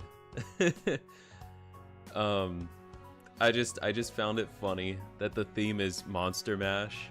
And also, maybe we should do an insanity run. Let's pick all the insane options. Anyways, it might have to be a last-minute thing since I didn't bring a costume from home or anything. Oh, it's not too hard to throw something together last minute nowadays. Plus, there are always pop-up stores around town this time of year for Halloween-related things. We'll get you set up. Speaking of which, I need to look for helping hands around the school for school spirit events. You don't happen to know anybody I could rope into helping me out, do you? Perhaps someone taller and athletic? I might be able to think of a few people who might be able to help. I feel like I should bring Rin in on this. Rin, definitely. She's the tallest girl in the school that I've noticed, and she certainly seems strong enough for the task. She might be able to help with her build. I just hope she's not too busy with other things. Well, in case she is, I'll keep an ear out for someone else who might be able to help too. Thanks, I'd appreciate that. We continue to watch the guys practice until I finally muster up enough courage to talk to the coach about trying out. I tell Sarah that I'll see her later and she wishes me good luck.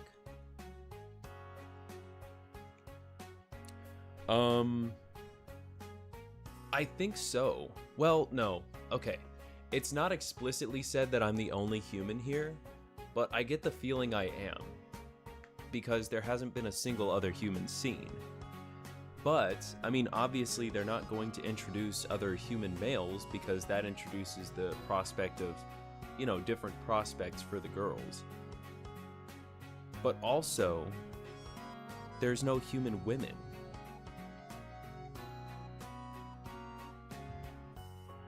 Infinite Stratus, where you had the main character that was a guy, but he ended up having to go to an all-girls school for reasons. I feel like I remember. I know I've never seen it, but I feel like I remember seeing clips of that or hearing of it. There was this show on Cartoon Network called My Gym Partner's a Monkey, where the main character, who's the only human at the school, literally got transferred because his last name was Lion.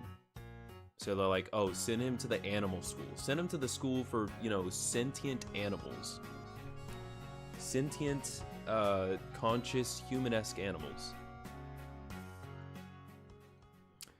When I finish my business with the coach, I decide to head back to the dorms to continue reading my assignment.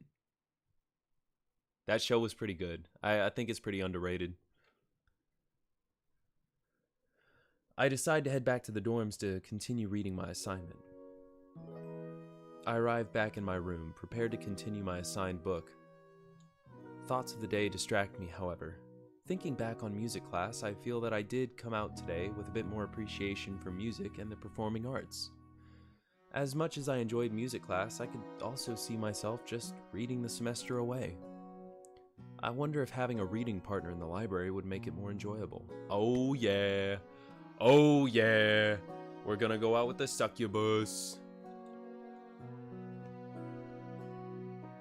It's like we talked about before, your character isn't exactly interesting, so it's weird he's getting this much attention. Put in some more interesting humans and he wouldn't be noticed. Exactly.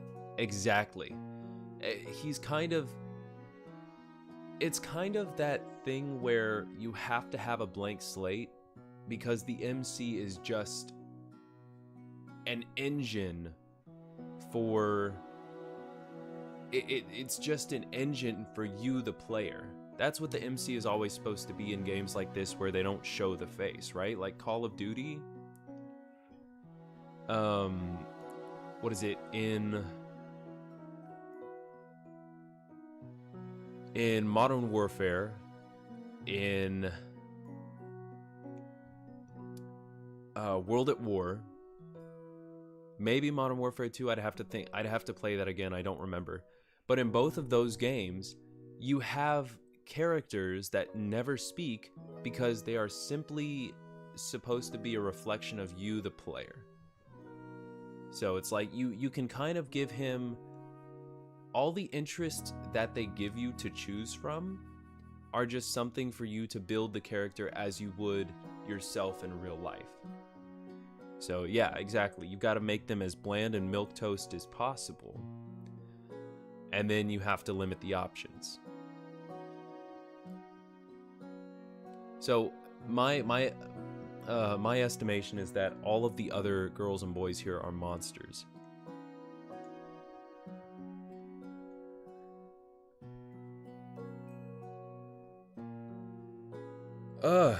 I keep getting hit with the yawns for some reason. I have no idea why. Eva did have some great suggestions after all. Then again, I have similar feelings about basketball, unless I'm just confusing that with how I feel about being around Sarah. She truly does have a personality that can hype you up about anything. Well, she is a cheerleader for a reason. I wonder if I really do have what it takes to join the basketball team. Take another sip of my cup of joe real quick. Delicious. For anyone wondering, I have a massive tall cup of Cafe Bustelo. That is the Cuban powdered crack, and it is incredible. I love it. Regardless of what I end up doing and who I end up hanging out with this year, I feel that I should take every chance I get to become closer to people. Also, I want to point out, if you see anything here that you like so far, and I think honestly, whether you're Catholic or not, this game is like Catholic apologetics disguised as a dating sim, I suppose. I would highly recommend checking out this game because it's currently just a demo. This game is totally free right now. So if you're interested in that, it is free. It's free on Steam. Go look it up. I only have 2 years left of high school after all. With my thoughts on school life now settled, I pick up my book and start reading again where I left off. For every one pupil who needs to be guarded against a weak excess of sensibility, there are 3 who need to be awakened from the slumber of cold vulgarity. The task of the modern educator is not to cut down jungles, but to irrigate deserts. The right defense against false sentiments is to inculculate just sentiments. By starving the sensibility of our pupils, we only make them easier prey to the propagandist when he comes. For famished nature will be avenged, and a hard heart is no infallible protection against a soft head. If I'm understanding this correctly, Lewis is saying that some modern educators have been teaching erroneously.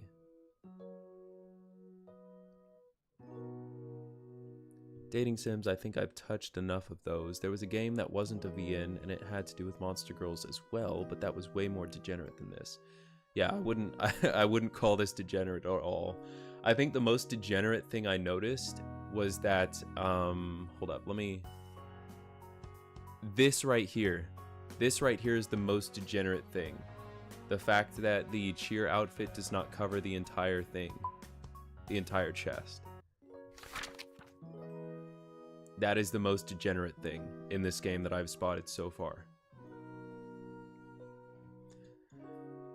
They teach as if they were cleaning up an overgrown jungle of the mind, full of ideas ready to be formed. It seems in reality it's more like we are empty slates who haven't been taught many concrete ideals to believe in or base our thoughts upon. I can certainly believe it. Yeah, it's just cute. And I mean, it's really just Coomers that would ever look at stuff like that and think of it in degenerate ways. But, you know, now that I think about it,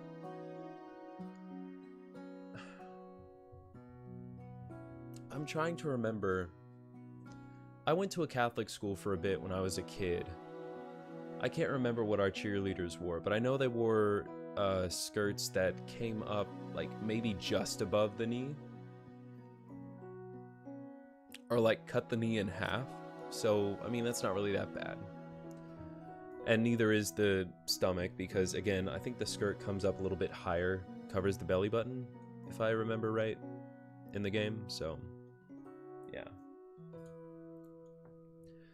I don't think I've ever been in a class where I was taught how to think for myself. There have been teachers who would ask us to interpret various passages, then drop their personal feelings on the matter, of course. But nothing was ever defined or solidified into a solid belief system or ultimate truth on the matter. The only thing that has come close was my faith formation classes.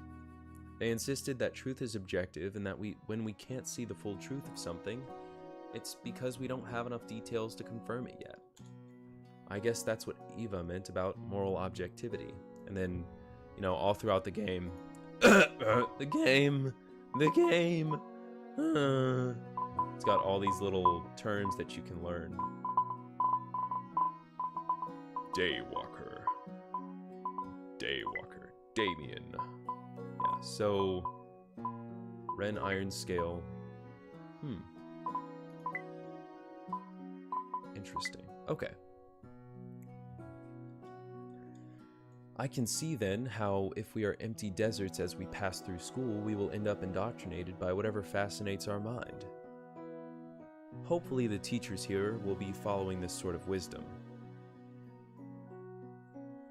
Otherwise, I'll have to continue to fortify my mind with things that will irrigate the desert of my mind, so to speak. Yeah, it's romantic, it's very niche, and it's educational. Or neat, I mean. I continue to absorb the wisdom contained in my book until it's time for me to retire for the night. I wonder to myself how I can apply everything I'm learning to bring about a better world, both generally and for the goals I have in mind for myself. And what are my goals right now? What should I be focusing on to obtain the best outcome for all the things I want? I switch off my light and try to sleep despite all the things racing in my mind.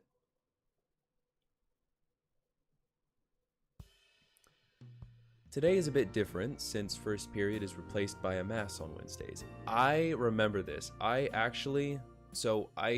go to a church that looks kind of like this, that has a traditional look to it. And I actually was homeschooled, and I took classes at this church.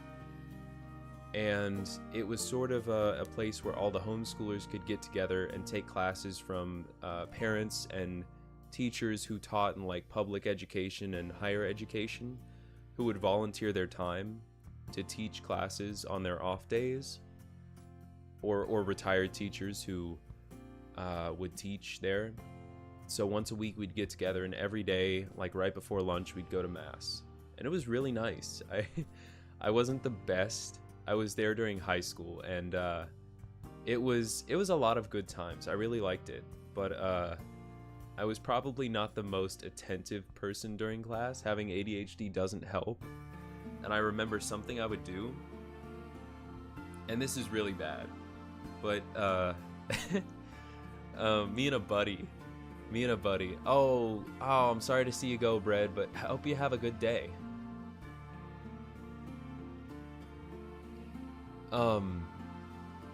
We would do this thing where, what was it? We would pick up the little paper with the songs and the readings on it that we would look at during mass, and we would kind of like put our fingers over certain words to make sentences. And there was one I remember, I forget what it was saying, but basically the gist of it was they told him to come, so he came, and it was just come and came over again. And me and my friend are like just laughing to ourselves like idiots, and we get a little bit louder, and then one of the like the quote unquote principal comes up behind us, and she's like she's this lady with a somewhat high-pitched voice, and she whispers to us, "What's so funny?" And we are scared to death. We are scared to death because she was super nice, but when she wanted to be like intimidating, she was intimidating. But anyway, good times. You know, it's the stupid thing that like high school kids do where they're like, it's sex joke. That's funny. Today is a bit different since first period is replaced by a mass on Wednesdays. I arrive a few minutes early among the steady stream of other students who are slowly trickling in.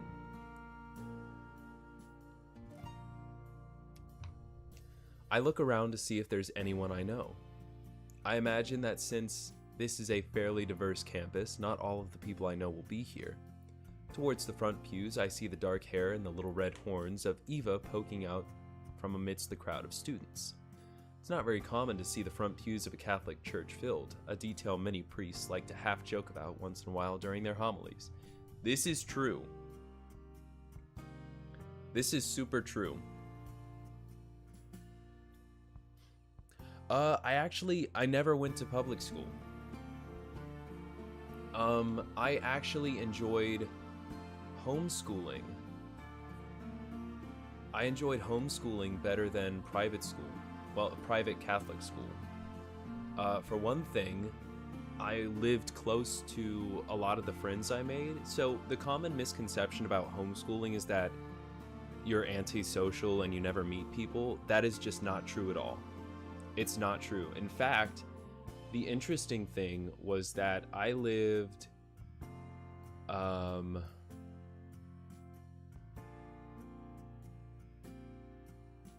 just down the street from someone else who homeschooled. And I didn't know for like the longest time. He lived there all his life until he moved when he was about 15 or so. And he and I had lived right down the street from each other without knowing all of our lives. Well, I say right down the street, but maybe like a block or two away. And we didn't know for the longest time till we were like in our mid-teens. And then when I started homeschooling in middle school, or like junior high, middle school, junior high, somewhere around there, I started homeschooling in 5th grade. So from that point on, I started meeting more people. And the people that I have known the longest, like my closest friend, who I've literally known for half of my life at this point, my closest friend, I would have never met him if I hadn't started homeschooling. Like all of my friends, all of my close friends that I know through homeschooling. And it's just, I never would have met them if I hadn't homeschooled. Anyway. It's not very common to see the front pews, blah, blah, blah. Yeah, I read that. It must be something about Catholics feeling that they have a more private spiritual relationship with God. Nope, it's shyness. This contrasts many other Christian denominations who may feel a more publicly outward connection. If I had to guess, a balance between the two is probably in everyone's best interest, but to each his own. Not far from her, I see the back of Damien's head facing forward. He's currently kneeling in prayer, so I don't think I'll go and interrupt. It would surprise me to see Clover or Arya here, so I look to see if Sarah or Ren have made it, assuming they're coming. Coincidentally, soon after I think this, I hear a familiar voice behind me. Morning, Gabe. Yo. Yo. Morning. Yo. Morning. The difference in dynamic between the two is obvious. Ren usually appears to get a slower start in the morning. See, even the dragon girl, who is arguably the least humanoid in her face, in her, like, facial appearance, cover the horns, and it could literally just be makeup. Cover the horns on her head, and it could literally just be makeup on her face. And then, of course, the eyes of Sauron that are, you know, in her skull. But this is all going back to what you said earlier about people going goo-goo for monster girls. Yeah, the protag is definitely a thinker. He is definitely in his own head way too much. Ren usually appears to get a slower start in the mornings, but is ready to go, while Sarah is clearly always at her best, regardless of the time of day. Good morning. I know this sort of thing is optional during the week, but does that mean you're Catholic too? Well, not really. My family is Southern Baptist, but Mass is close enough to worship service to me. Oh, she was almost perfect! No! Oh! Urgh!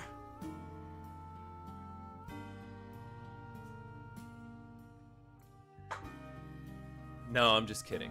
I'm just kidding. I have some family members who are Southern Baptist. But Mass is close enough to a worship service for me. I still go to a local Baptist church nearby some Sundays. You should come sometime. No thank you, Sarah. I won't be corrupted. I don't know if that'd be best for me since I'm Catholic, but I have no reason to refuse if Sarah asks again in the future. I'll have to think on it a bit harder if she gives me a more serious offer later. Yes, sneeze in my direction, please. I'm okay with it. I'm not really into anything, but whatever will give me some meditation time before I get to work is good by me. Not quite an orthodox opinion, but I'm glad Rin is here nonetheless. I'm honestly interested. Okay, so far, here's what we have confirmed. Sarah is Christian, Southern Baptist. Rin is not really, we'll say maybe spiritual, that sort of wishy-washy spirituality kind of thing, where she comes here to meditate. Arya is something. Arya is an unknown quantity. Funnily enough, the succubus, Eva, is probably the most devout.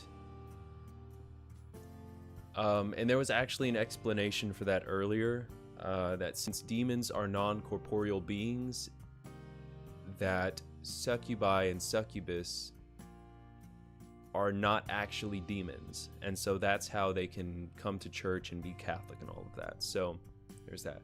The slime girl seems to be the kind of maybe Catholic person. I'm not sure. We don't know about her yet. Damien is clearly Catholic, as we could see him kneeling in prayer.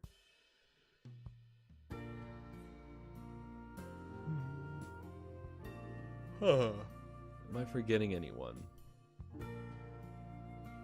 I mean, Father John and Sister Talia are both, a priest and a nun, so clearly. It surprises me to learn that just like my other new friends, everyone has such a wide variety of beliefs despite what the school implies. Yes, and actually you will see this. A lot of Catholic schools, so with that kind of devotion in itself, it makes sense. Yes. Sounds about right to some extent, and I assume that they have some form of rules they have to follow on their end, so with that kind of devotion, it makes sense. I mean, I assume it makes sense. Some of this stuff, it feels like I'm just making up as I go along. The monster stuff or the Catholic stuff? Because if it's the monster stuff, I mean, everyone's making it up as they go along.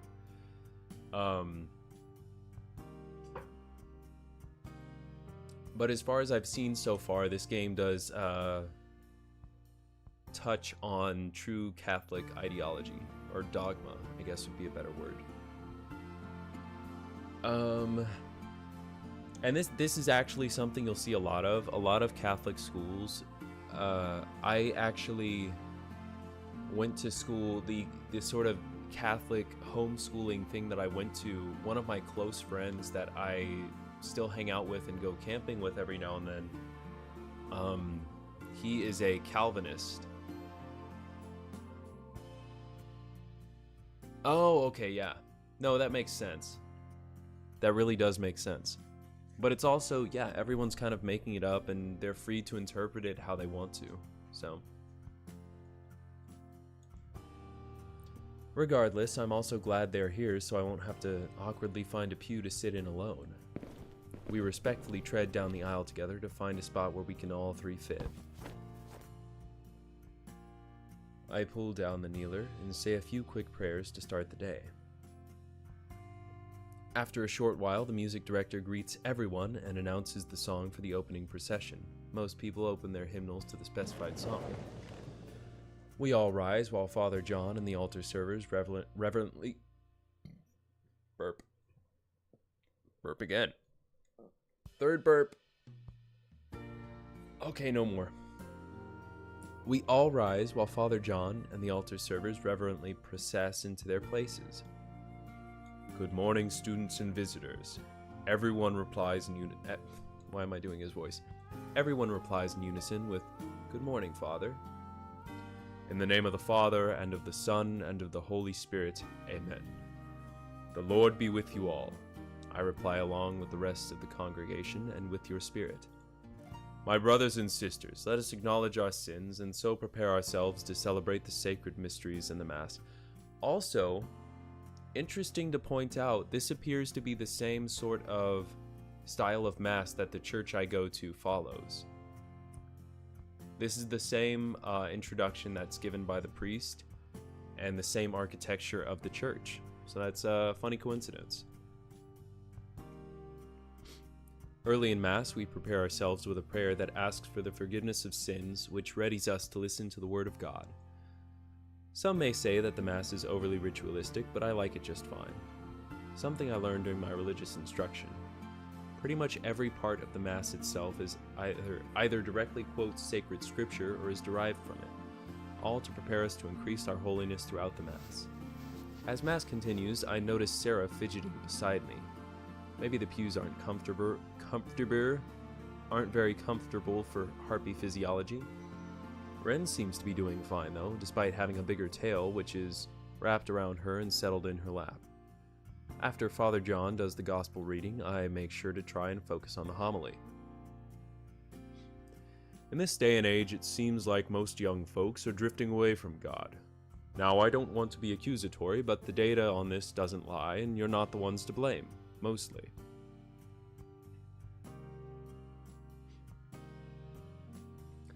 Gonna have to forgive me because I have no real knowledge about most of these terms in general. While I have gone to church, I never really got any of what happens to be said. Oh, that's okay. And I mean, I'll be honest, I'm not really here to teach anything, but hey, if you pick up something along the way, that's always cool. I grew up going to Catholic church, so I was cradle Catholic, baptized at birth and all that. And even I, sometimes I'm not the best Catholic.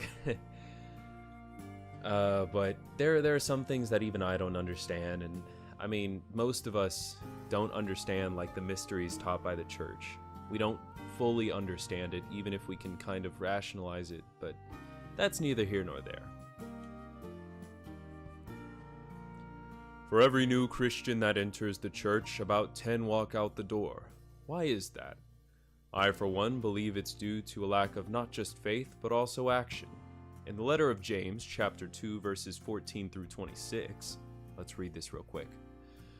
What shall it profit, my brethren, if a man says he has faith but has not works? Shall faith be able to save him? And if a brother or sister be naked and want daily food, and one of you say to them, Go in peace, be ye warmed and filled, yet give them not those things that are necessary for the body, what shall it profit? So faith also, if it have not works, is dead in itself.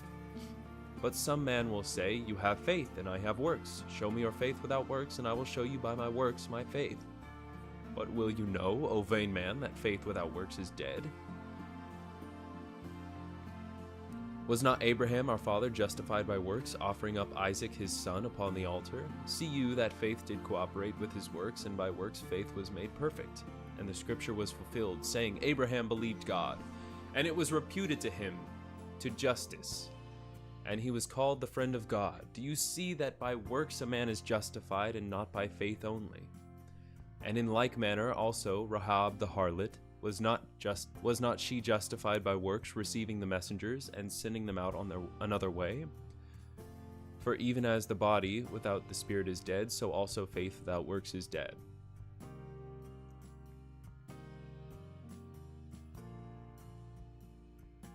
That depends. I do know. I think that priests and pastors do genuinely tend to know a lot more, simply because, well, it's an interesting thing actually that you bring up, because something that the game touched on earlier is moral objectivity and the existence of objective truth, right? So in the Catholic Church and in Christianity as a whole, and say in science for something a bit more secular, there is objective truth. We know that the sun doesn't rise in the morning, we just know that the sun, or the earth, rotates around the sun and it looks like it's rising. In the same way, in Catholicism, the church has people who interpret the Word of God, just like the prophets, just like the saints and the writers of the Bible. The people who wrote the Bible were divinely inspired. I think priests and pastors in Catholicism and Christianity are probably a lot more well-suited to understand and teach this kind of thing, because they've spent years of their lives trying to understand it themselves. But I think that a lot of it we can't fully understand, simply because there could be 100 different meanings to be gleaned from all of this stuff. And I mean, even what I read just there is hotly contested. Like some branches of Christianity believe in faith alone. Faith alone saves. Catholicism believes in faith and works. So it's a lot. It's a lot. It's a lot to take in, and it's even more when you consider that not everyone agrees. The author describes to us what happens when we claim to have faith, but that faith is empty as shown by a lack of works. So what is a church without the faithful actively working? It's dead, I tell you. And we can clearly see that by the numbers and even the individuals that we encounter on a daily basis. For just as a body without a spirit is dead, so also faith without works is dead. So how can we revive this faith in ourselves, in our peers, and in our loved ones? Fortunately, it doesn't have to be as boring as you may first think. It doesn't have to feel burdensome to get up and help out. By simply being a loving friend or family member, you can utilize that special thing you're good at to evangelize to those who might not see the light of Christ elsewhere. You can participate in programs that promote justice and dignity to those who aren't often afforded it. Feeding the hungry is pretty popular, but what about the imprisoned? Despite what acts prisoners may have committed, they may as well be forgotten by society. And nothing turns around the recidivism rate like a true conversion of heart through faith. It won't undo what they have done, but it may prevent them from coming back to prison. It may even bring forth a new great evangelist. Look no further than St. Paul himself, former persecutor of Christians. And as we know, St. Paul, who was known as Saul before, would kill Christians and throw them in prison. But he was blinded by the Lord, and upon accepting the Lord, his sight was regained. I believe that's the story. Saul to Paul. Yes, quite. Then there's beauty. Artists, musicians, actors, you can all create and perform for others to witness to the gospel. There's so much beauty in the church already, but how much better for it to be shown than through the work of mankind itself? And finally, it's time for church leaders to stop dumbing down their faith. I mainly said that because these days when you have these preachers, priests, pastors, they more or less don't really care about the faith in question once they can make enough money in the process. Yeah. And to that, I'd have to say, in my experience, that's mostly the megachurch pastors and the sort of hole-in-the-wall churches. Yeah, exactly. End up developing and preaching at those...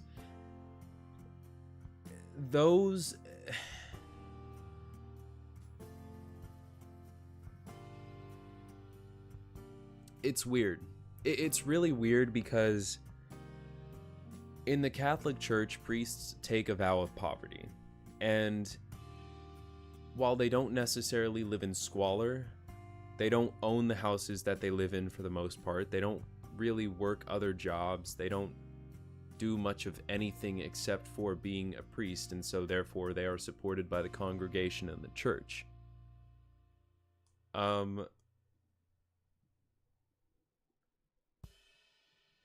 I can't really speak to other sects of Christianity, though. I don't know. All I've been brought up in is the Catholic Church. But yeah, I think that gripe is definitely a fair one of megachurches, and I definitely see that sort of thing in some smaller Christian churches that are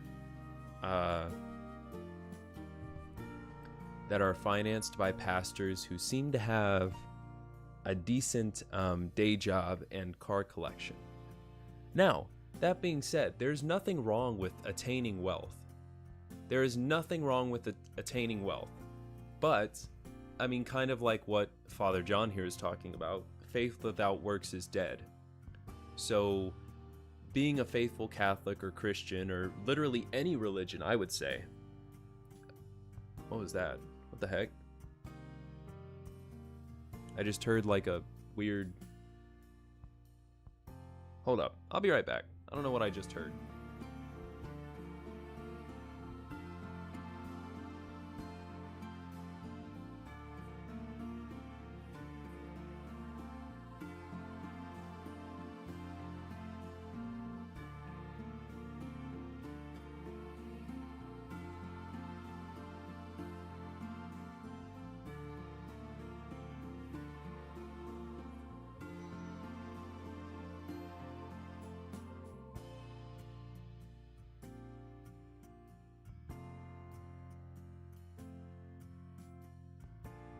I have no idea what that was, but I thought I heard someone, and I immediately grabbed my gun. It was my dog getting into the kitchen when he knows he's not supposed to go in there.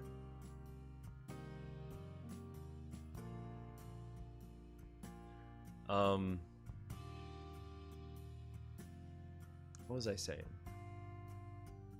Oh yeah. Obtaining wealth, there's nothing wrong with it, but there is obscene wealth in those mega churches, and I don't think there's enough transparency about where the money is going.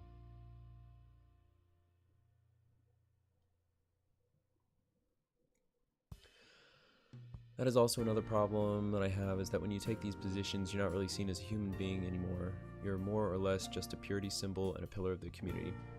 Okay, so yes and no. Yes and no. It is always important for us as people.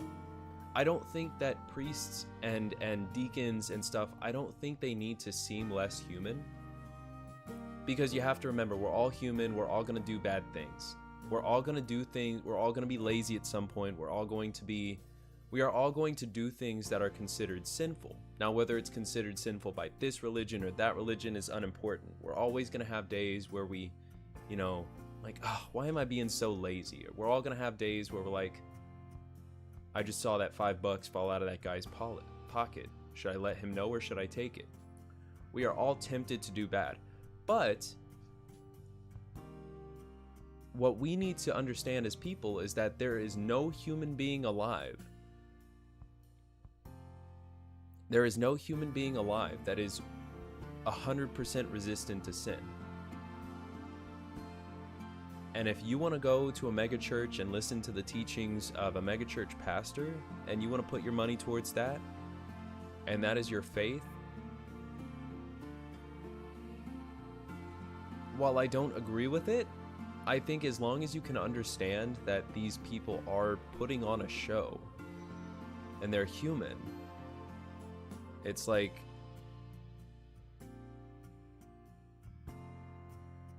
oh yeah. Yeah, well, I don't really know where I was going with the megachurch pastor thing, but yeah, and as a Catholic, something that I grew up with was always hearing like, oh, priests are pedophiles. And it's not the case that priests are pedophiles, because if that's the case, then all politicians are pedophiles, there's a huge thing coming out now, a huge thing, that public school officials have a higher rate of abuse than even the clergy, than the Catholic clergy. The difference between the two is that when you see a supposed holy man, you think, oh, that man is above sin. Nobody is above sin. No one is above sin. You always have to understand that. And in both cases, I'm not going to say that, public school teachers are all terrible people. Instead, the way we need to look at it as people is that A, no one is above sin, and B, people who seek to harm you will often put themselves in position of authority that shields them from scrutiny. So it's not that they have to be a pillar. I'm not disagreeing with you, but I'm just saying, like, I implore you to just always have this kind of mindset when you're looking at people that act a certain way or tend to act a certain way. This has helped me out a lot. Always scrutinize, but also understand that people can not appear what they are, or not be what they appear, right? So someone can appear to be a sleazy dude, but really he's just, upfront about everything. And then someone can appear to be the most holiest person there is.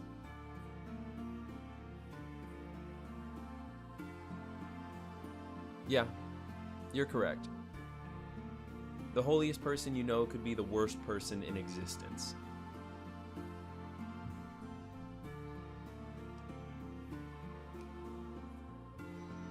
The simple way I go into it whenever I meet somebody is that no one is above sin, and everyone's innocent until proven guilty. And it's as simple as that. But anyway, I'm getting off track here. Nothing turns someone away from the faith faster than giving them a non-answer to an earnest question. There is no excuse to give someone asking a hard question about the faith an overly simplistic answer. Like that's just the way God made it, including personal ignorance. That being said, I invite each and every one of you to strengthen your faith by questioning the difficult things that you haven't found answers to. And if you can't find the answers on your own, come see me or another trusted spiritual director. In closing, whether believers or not, Catholic or non-Catholic, human person or monster person, we are all made in God's image. We're all born, except for aliens. Aliens are not made in God's image and should be exterminated. Alright? No bugs, no bots. We don't do that. All right? We are all born with that divine spark which guarantees that we ought to be treated with equal dignity. And through that same divine spark, we are all equally called to serve Him, either directly or by serving others to increase our faith and love for God, others, and ourselves.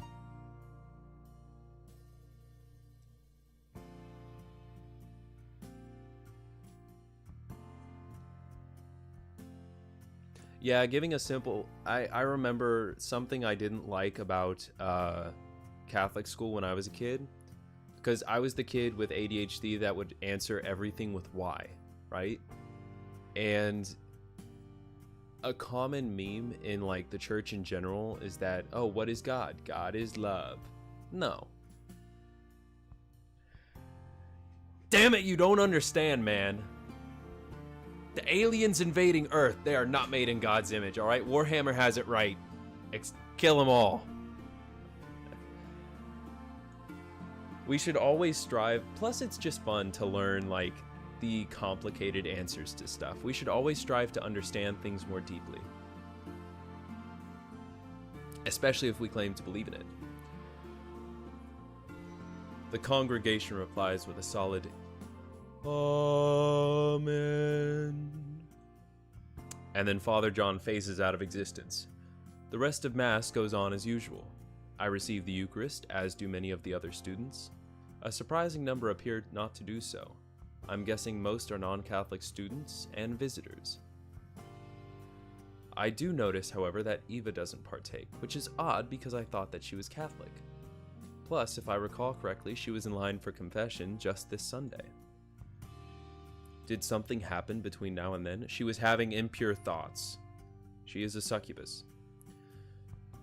Well, regardless, it's not my place to judge. I'll just send a little prayer her way in case she's struggling with something. Unsurprisingly, Sarah and Rin don't partake either. I recall having learned something about this in my religious instruction class. The Eucharist is for those who have discerned the Spirit and believe in the real presence of Jesus in what was once mere bread and wine. Here's another interesting thing. So, I want to get through the game, but at the same time, it's like, I finally have an outlet for all the stuff that I learned.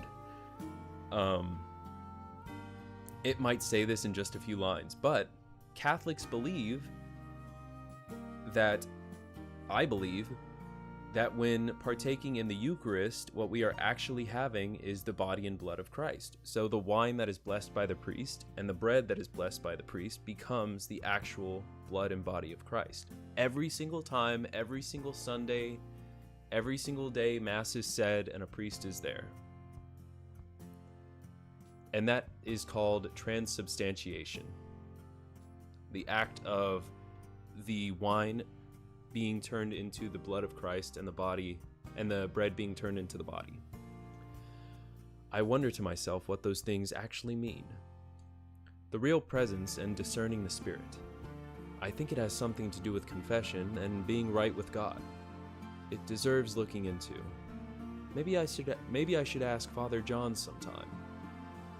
Regardless, even if they can't receive communion with us, those who are from other faith traditions are still our brothers and sisters in Christ. Amen. Amen. I take a moment to pray that one day we can all be united as one again, and that we can once again worship at the same table, under the same roof, as we are all called to be. Tainted holy water / wine. How does that work out? Is that some kind of sign of an omen in the works in that case? You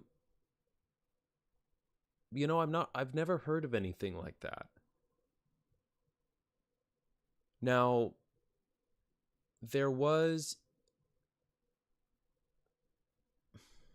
I'm trying to think of a story that would relate to this, but I've honestly never heard about tainted holy water and wine. I do know that there was a case in Texas, I think a few years ago, where some people had stolen the body of Christ from a church and desecrated it. I forget how. That being said, I don't think anything has the power to truly taint something from God.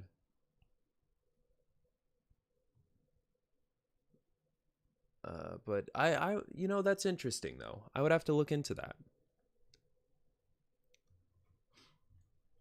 And I think as far as like holy water goes, once it's blessed, it's blessed. Now, if it's spilled or something like that, I mean, there's really no bottling it back up, but it's still blessed. So as far as the body and blood, I'm not sure exactly. I'm not sure exactly. I'd have to look into that. After Mass, Sarah, Rin, and I wait for Eva to go to class. Here is Sister Talia. On the way there, we also bump into Clover and bring her into our small group. Nothing of interest happens in the morning classes until... Psst, hey Gabe. I try my best to be subtle, despite her persistence. I turn my ear and look with one of my eyes towards her to let her know she has my attention. I don't want her to get in trouble again like the other day after all. So me and some of the others were thinking of going to the arcade tomorrow afternoon. Are you up for it? Arcade, huh? I think that'd be pretty fun, actually. Would give me a chance to see some of the town while I'm out to boot. I give her a quick thumbs up to let her know my answer. I can feel her smile beaming behind me. I didn't really expect to be doing much this first weekend at a new school, but my destiny seems to lead down a more social path. I wonder who all is coming. I'll have to ask her after class so I don't get aggro from the teacher. Unfortunately, as class ends, Sarah gets a head start out the door before I can ask her who all will be coming. Oh well. It's lunchtime now, however, I don't feel particularly hungry today for some reason. Maybe I'm just excited for tomorrow already? For now, I just decide to wander through the hallways thinking to myself. I wonder if I should get more reading done or something. As I'm walking through the hallways thinking about what I should do, I come across a less occupied hallway that appears somewhat out of the way from the rest of the school.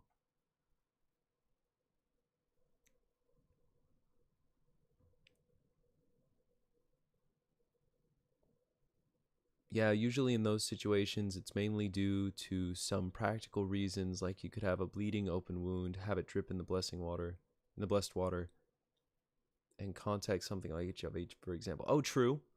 I mean, that is true. I'm not sure how that works.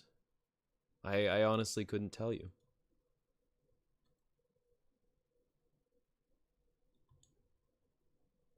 Curious, I venture down the corridor as the chatter of the other students going to lunch slowly dissipates.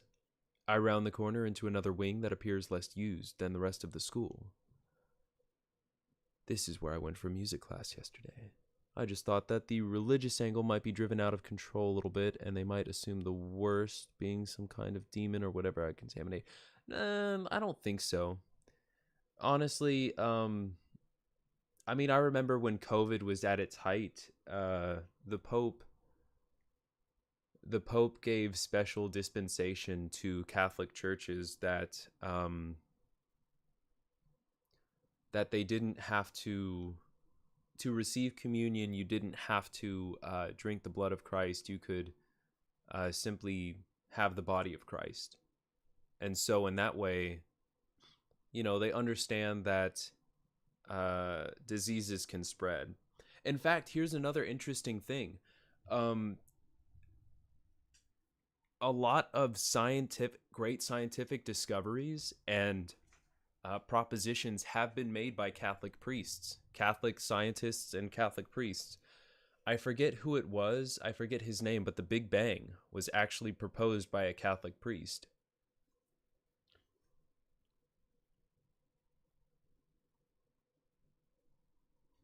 So as far as that goes, I think and with regards to like demons and exorcism and possession, the Catholic Church actually does not.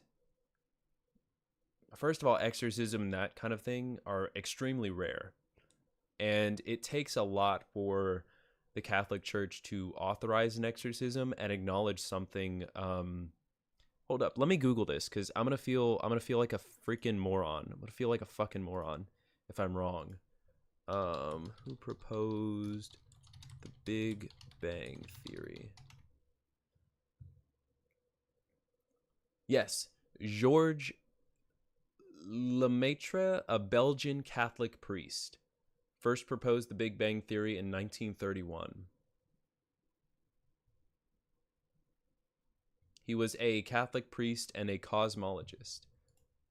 So there's so much interesting history with the Catholic Church and science. I mean, it really is. It's a whole rabbit hole you can go down. But things like exorcism, demonic possession, a lot of that comes from more secular media who find the idea of it interesting. And I'm not going to lie, it is interesting. Like, exorcisms, demonic possession as a horror element, very, very interesting, very cool to see in movies if done well. I mean, sometimes it's cheesy. Even if they did end up doing an exorcism, I seriously doubt it would go well. Well, that's the thing. That's the great thing. Satan is a loser. Satan is weak, and his demons are powerless against God and those who truly believe in him and all of that stuff. I used to be extremely scared for existence of the dark, like as a kid. And I used to be extremely scared of going into places alone. Because like I grew up, I watched a few too many horror movies, and I was scared of like demons and stuff. And now it's just like whenever I feel that fears start to creep up, I mean, literally think about it this way. I don't know your faith, and I'm not going to pretend to know it, but assuming you're Christian for a second, whenever I would start to feel like scared of something or anything like that, the only thing Satan can really do is manipulate things of this world, right? All he can do, yeah, pretty much. The devil's a loser. Take a hike. That's pretty much it. Get the fuck out of here. All right? Get the fuck out of here. Amaro, look at this fucking nerd. It's as simple as that. The devil is a loser. He has no power. His demons have no power except to manipulate. They can manipulate, but so can people. People are often manipulated by other evil people. And that's the only thing that the devil can do. The devil only has, quote unquote, power to deceive. Evil cannot create, it can only destroy. And so all we have to do as people is resist that destruction. And most of the time, it's not going to come through like possession or terrible things. Say a loved one dies, right? And our immediate reaction is, how could God do this? Well, first of all, if you believe in God and that person believes in God, then it's really not a terrible thing. Like, it's a sad thing. Death is definitely a sad thing. But that person is with God now. Assuming they weren't, against Satan. There's another interesting thing to look up.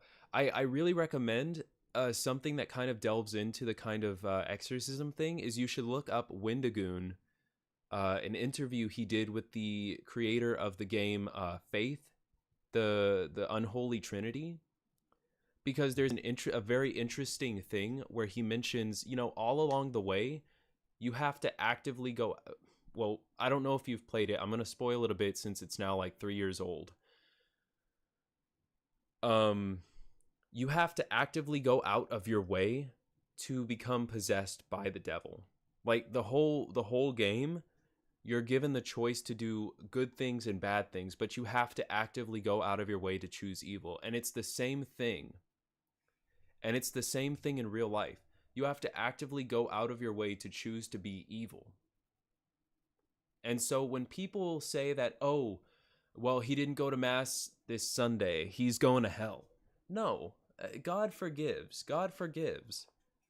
I mean, you have to seek that forgiveness, sure, and make an attempt to not sin again, but God forgives.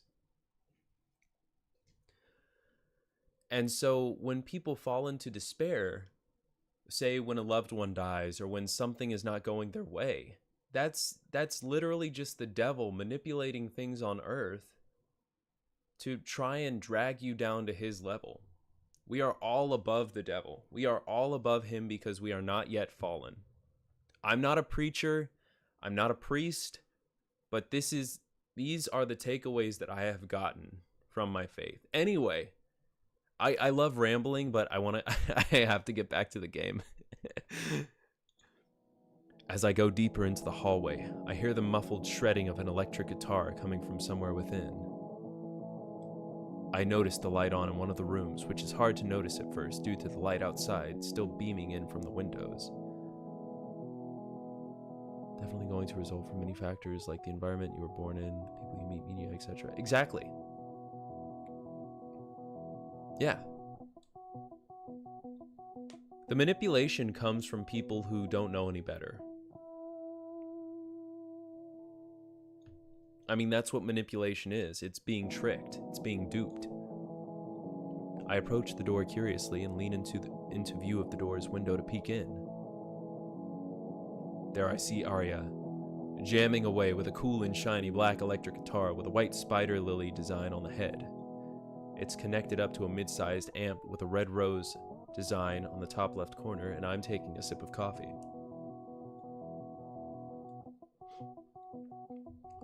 Seems she's a fan of floral rock. Floral rock and roll. I thought floral rock was like a genre for a second. Seems she's a fan of floral rock and roll iconography. I watch for a moment, not thinking about how it would appear if she caught me staring in from outside. She continues to keep her eyes closed. I assume to feel the final vibrations of the song she's playing. My self-awareness returns as I notice what I'm doing. Oh, that's all good, man. I decide to turn around, back off, and go about my business. But just as I do, I accidentally bump the door with my backpack, and it hangs on one of my zippers, causing all my books to fall out. Damn it. Whoops. Kneeling down in shame, I collect my belongings, take my time as I know she's probably approaching the door now. I half expected her to open the door in the middle of me, picking up my mess, but when I stand back up, her face is right at the window of the door, looking right down at me. Hey. She opens the door for me as I ready my apology for intruding. Come in. Sorry about that. I didn't mean to. Don't worry about it. Just come in before you attract any more attention.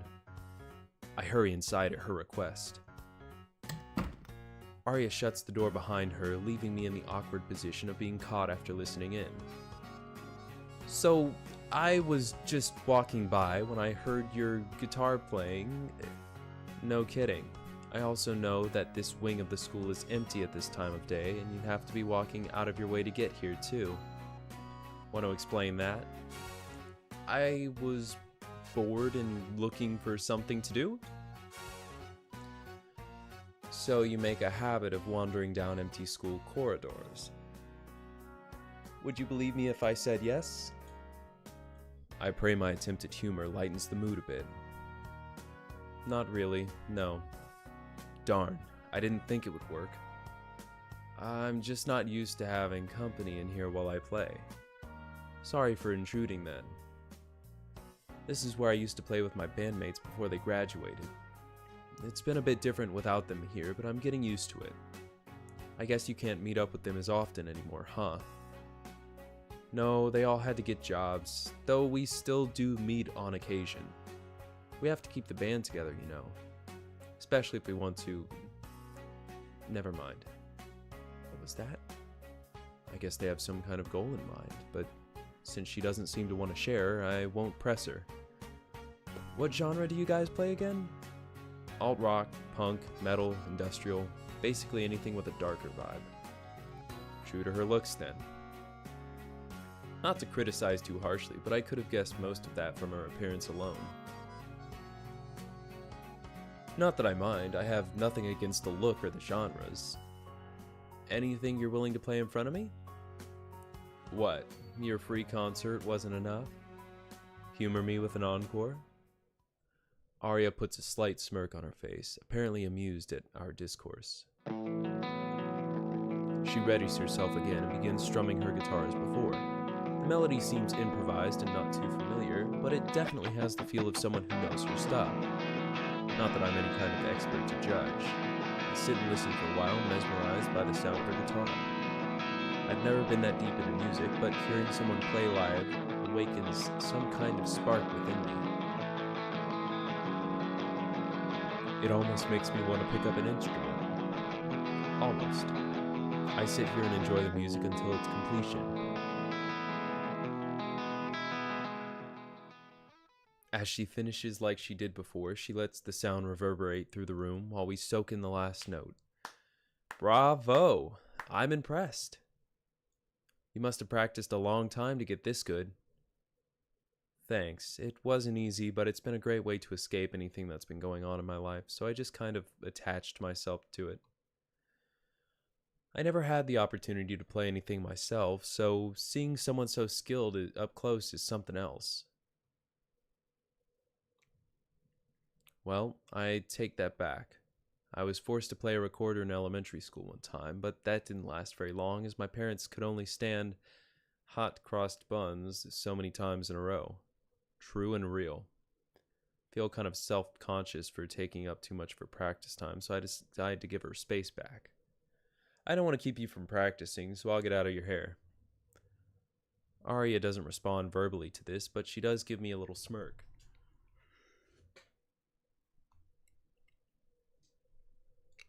The yawns, they're hitting me hard.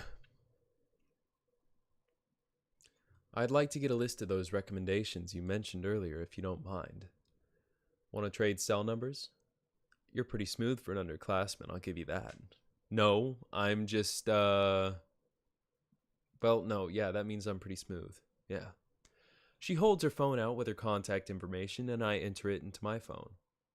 I'll send you a few to get started with later tonight when I get back to my room.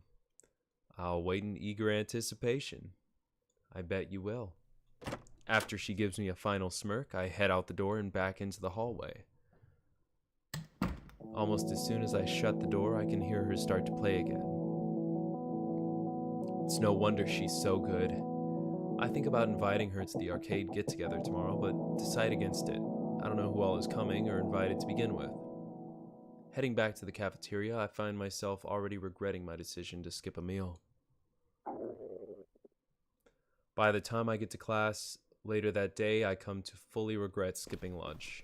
The coach starts today's class with some warm-ups and has us run a mile on the track before letting us choose what to do for the rest of the period.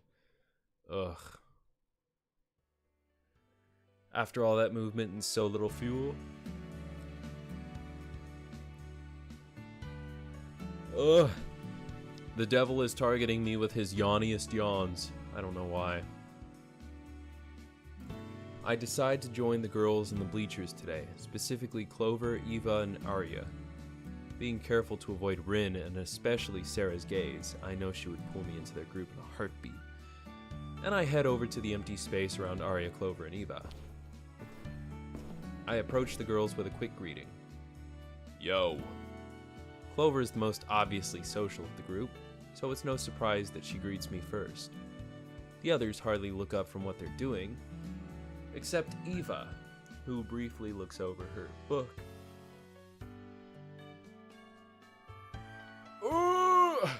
In my direction.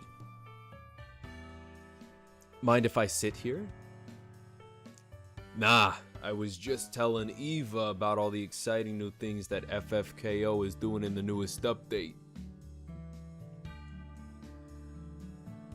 FFKO? Final 14th Nights Online, you idiot. Final 14th Nights Online. Oh, yeah, it's been a while since I've done any good long-term gaming lately. I've been meaning to try out the Shady Souls series. Oh, Shady Souls? The totally real and not made up legally distinctly named action game that is popular with hardcore gamers. It is well known for being extremely hard to beat and its grimdark atmosphere. Ah, of course, Shady Souls, number 69. Don't let the memes fool you. It may be hard at first, but once you get used to the controls, it's a matter of perseverance and skill. You'll still be looking at the Mortis screen a lot, but have enough faith in yourself, you'll get through it. Look at that, Mortis. Mortis, a direct reference to faith. Beautiful. I'll keep that in mind. Yeah, gaming is practically my religion. I don't think there's a single series I haven't at least dipped my toes into at this point. I don't doubt that at all. It would be a safe bet to assume that Clover could talk about games for hours if I let her. I really like Clover, like as a character. She seems fun. Speaking of religion, I know this is a Catholic school and all, but that doesn't mean everyone here is Catholic. Are you Catholic like the school implies, or do your views differ any? Clover seems to give the question a bit of thought, pauses for a bit, putting a finger just under her mouth while she does so. No, you didn't miss anything. But look at this. Look at this. Look at that. Talking about faith. And right off the bat, Mortis. Mortis. Mortis. Clover seems to give the question a bit of thought, pauses for a bit, putting a finger just under her mouth while she does so, then shrugs. I was saying I like the slime girl. She seems like the most fun character. And then here's the succubus character too on the right. Duh, obviously. I don't know. I don't really think about it too much. And also I thought that it would be funny to give her like a Bostonian smoker accent. There may be something up there, but I don't see the point in making a big fuss about it. Clover's answer. Why is Clover now? Ah, okay. I see. Clover's answer is a bit surprising to say the least. Yeah, she is definitely the most well, maybe not expressive, but like the most non-one-dimensional. Like the what is it? The succubus is clearly a tsundere. The harpy is what is it called? What's it called when they're extremely outgoing? Is that like a... I forget what it's called. And then the vampire girl.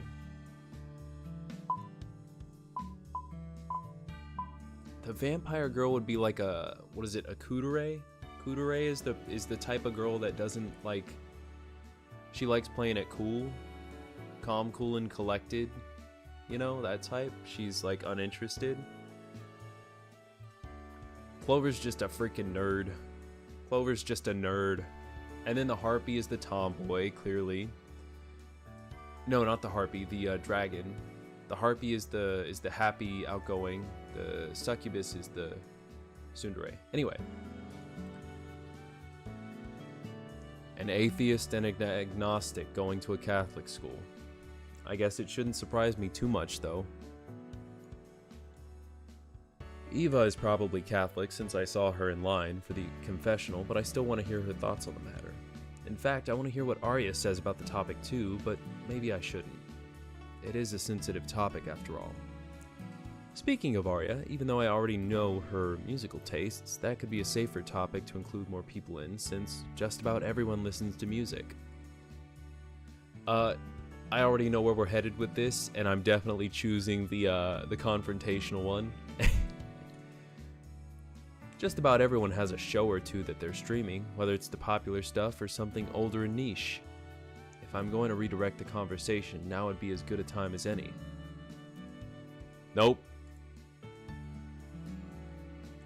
There are typically two topics people tell you to avoid for polite conversation: religion and politics. However, I find that it's hard to get to know someone more deeply without delving into both. If my goal is going to be to make close friends, I've got to go all in or risk having shallow relationships forever. Amen, you know? Pick the fun choices. It's all about picking the fun choices. Okay. I may be exaggerating that a little bit, but I am still curious about each of their takes considering how different Aria's is already. Not everyone in the world is on the same page about everything, coffee sip.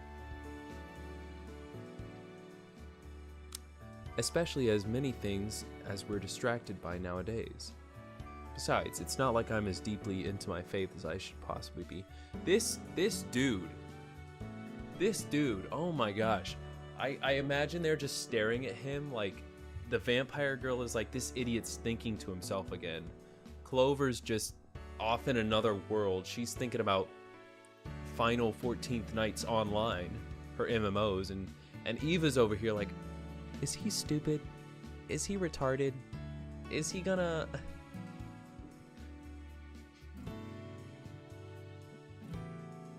Yeah. Friendships and relationships. I think at the bare minimum, you have to be religiously and or politically compatible. Cause like that's like core stuff right there. That is core stuff.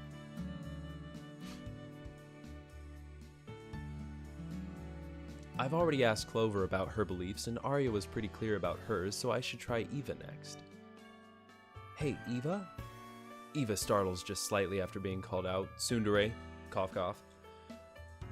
She hesitates for a moment, then answers. Oh, sorry, I was focused on my book. Did you need something? I was just curious from the other day. I assume you're Catholic, right? Oh, yeah, I'm a cradle Catholic. Yerp. I was born and raised believing and never really had any reason to question it. Though I am gracious for it, especially the sacraments. That makes sense considering she was in the chapel the other night waiting for confession. She came to Mass this morning too. Nowadays, yeah, I'd say about a little over 10 years ago you can meet someone with different religious beliefs and still be alright with each other. Yup, pretty much. I mean, I'm willing to talk to anybody, but I recognize that if I wanted to be in a relationship with somebody, we'd have to share a lot of opinions. I mean, it's just, you simply wouldn't be able to be friends. That's one thing, right? You can disagree in a friendship, but on a relationship, religion and politics play such a huge role, even in just how people raise their children. And you have to be on the same side. You have to be on the same page when you're doing that sort of thing.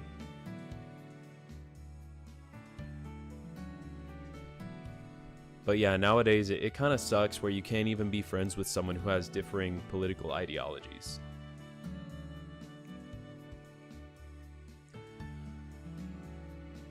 I have no doubt that not only is she Catholic, she's devoutly so. Besides all that, I've read a lot of books on Christian and Catholic apologetics, and they seem to make sense enough to me. Okay, so if I've got it straight, an atheist daywalker. I thought she was a okay. Hold up. Bro. Monster people. Where is...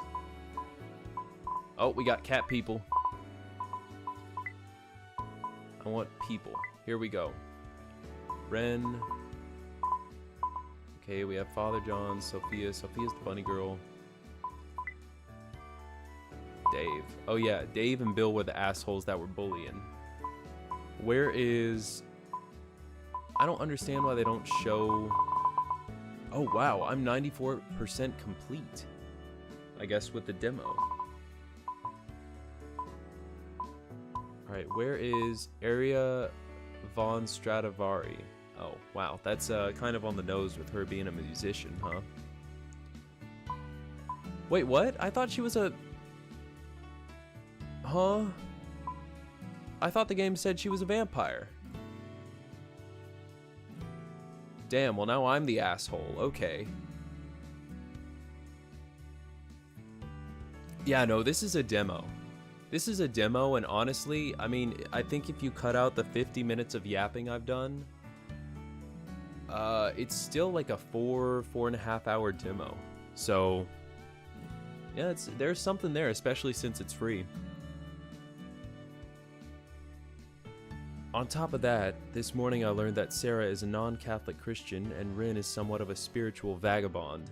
Hell yeah, tomboy spiritual vagabond. I will make her a Catholic. This school truly is a melting pot of peoples and faiths. So what about you? Are you a believer or do you really care? I'm Catholic like Eva, though I haven't really been as deeply into it as I should. I'm still open to learning more about the deeper meanings, so I can feel a greater sense of purpose. I think it's funny and kind of an obvious subversion that they made the succubus the devout Catholic. But I welcome it. I welcome it. I recognize that there's a lot of wisdom to be had even from even just the Bible alone. Not to mention the inner peace of having a solid guide of how to live your life and knowing that there's always a place to call home. Eva seems to be absorbing what I'm saying because she has a slight grin while listening. Maybe she likes that I can relate to her on some level. Arya, on the other hand, seems to ignore the question and answer, completely absorbed in her music. That's okay. I knew there might be a risk in bringing up this topic. It might have been worse if I tried to evangelize to her while she's not open to listening, so at least I didn't go there. Right? Right? See, I feel like it just kind of fits her. I feel like it just kind of fits her. In the other VOD where I started the game, I kind of just gave all the girls the smoker voice. But I feel like specifically, it just grew on me for Clover. So I'm going to keep that for her. Wow, deep stuff. You seem really involved in it. I'll just stick to my games though. Heck. I'm not really looking for all that spiritual stuff right now. Just then I hear Sarah call out to us. Call out at us to come into a free throw contest. Despite my hunger, I don't really have an excuse not to, so I agree. Oh, I don't know, the fact that you're about to pass out from lack of energy? From exhaustion? Speaking of which, I need to eat something, damn. Be down in a bit. Well, I guess I shouldn't keep her waiting. They seem pretty competitive out there. Have fun. I raise my hand to wave goodbye. Clover does likewise while Eva nods towards me before putting her focus back on her book. I head down the bleachers where Sarah, Rin, and Maya, that's the cat girl, that's right. Okay, so I assume we're gonna meet more of Maya later. So that's okay, I guess. I head down the bleachers where Sarah, Rin, and Maya are waiting for me. There isn't much time for me to warm up, so my first few shots are a bit sloppy. I managed to beat Sarah's and Ren's score, but Maya takes the cake with a perfect 10 out of 10. Apparently, Sarah and Ren had another running bet that I couldn't beat either of them, but since I beat everyone today, but Maya, I was granted immunity. I'll have to bear in mind how competitive they are when it comes to sports, so I don't keep ending up as a target of their bets. The final bell of the day comes, much to my relief. Having skipped out on lunch earlier, I vowed to never do that again, or at least keep another breakfast bar in my backpack for emergencies. After grabbing a quick snack from a nearby vending machine, I head to the library to get some more of my reading done, just for a change of atmosphere. I gotta be honest with you, I'm not feeling the cat girl. I mean, with the amount of cat VTubers that you see on the daily, including the ones you see on VR chat as well, it gets old. Yeah, I mean, it's not so much like a thing against cat girls, but I feel ya. I feel ya, man. It's like it's too much of a good thing, you know? Cat girls are safe. They're pretty normal, you know. I think like the dragon or harpy girl, that's more out there. Even vampire girl, you know. But I mean, cat girl is also like a classic trope, so I get it. You know, it's kind of understandable. It's gonna be everywhere, but at the same time, it's like you said, it's a bit played out. Entering the library once again, I take in the atmosphere. Again, while the voices in the hallway slowly fade away. I see, plus her design in this game feels super out of place compared. Oh my gosh, you know, hold up. You are so right.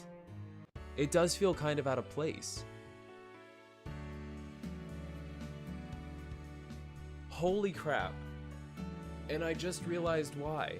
Everybody else, with the exception of like Father John and Sister Talia, although those are arguably a bit more acceptable, everybody else is like a mythical creature. And for Father John and Sister Talia, who are oxen and goat respectively, it's like both of those can be tied to religious themes and or just like more like the oxen could be a minotaur, right? And the goat could be, well, it could be just a goat, but you know. Or is she a lamb? I forgot. Hold up, let's check. Let me check real quick. Where's Sister Talia?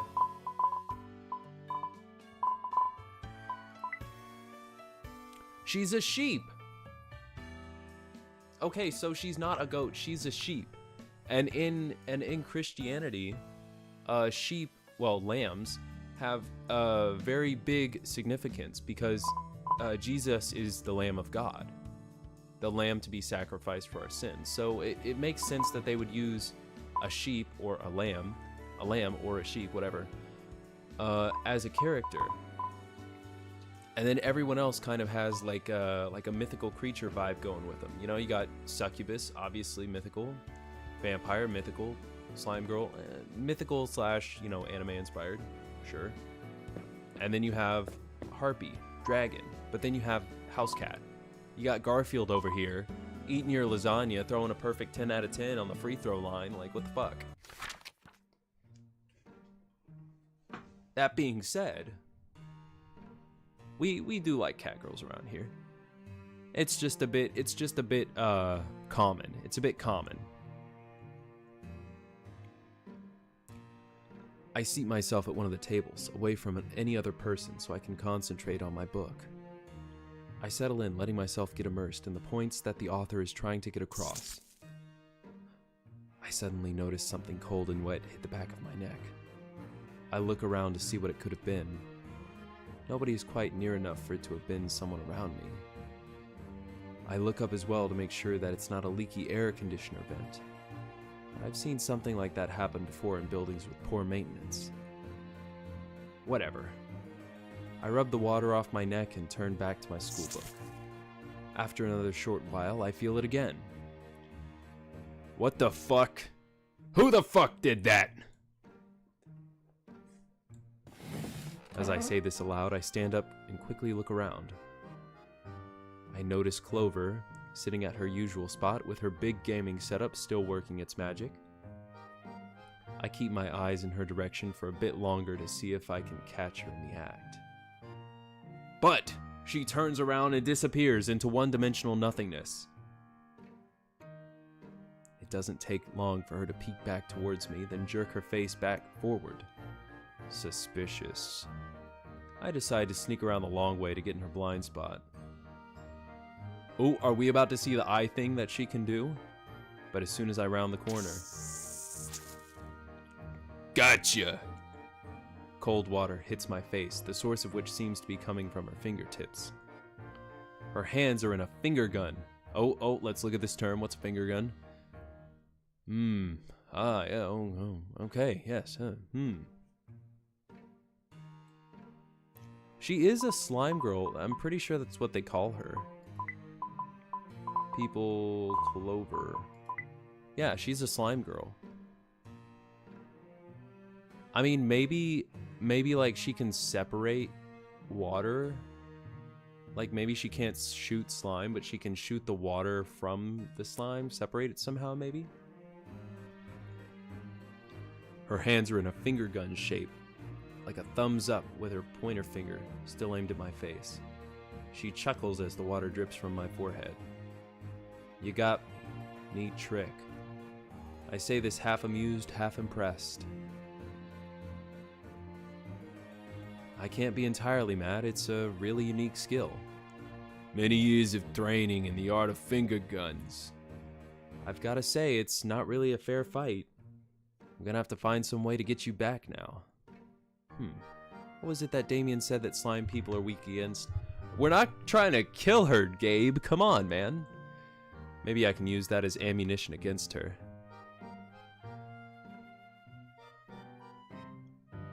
The last finger gun I remember is, what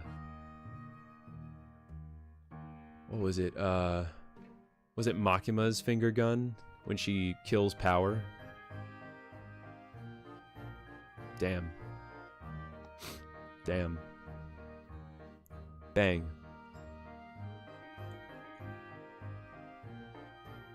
It's the cold. It was the cold. That's right.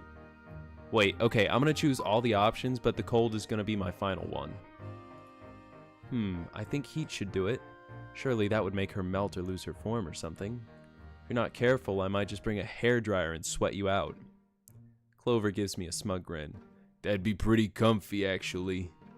I wouldn't mind having a maidservant giving my neck a nice source of heat while I game all afternoon. Dang, guess that's not really a weakness. Alright, I'll have to find something else to use as revenge. Like, wait, huh? Wait. Like hard candies. Oh, please do. I prefer sweet candies. Nothing sour though, it shocks my taste buds too much. Alright, we're giving her warheads. We're giving her warheads, it's done. It's over. Huh, okay. Though I'm not sure where you taste it. Okay, let's go back. Because I think, let's try water. Water is clearly the wrong option because like she just shot us with water. If you're not careful, I might just bring my own water gun to school and fight back. That is literally what she is. Clover gives me a smug grin. As fun as that would be, what effect do you think water would have on me? I'm like 95% water, unlike you, Mr. 60%. I guess that would make sense. Still, I might just do it for the laughs anyway. Okay, so here's where it comes back. Then... tickling. Lewd. Absolutely lewd. I recall tickling being a universal weakness to all the unaware.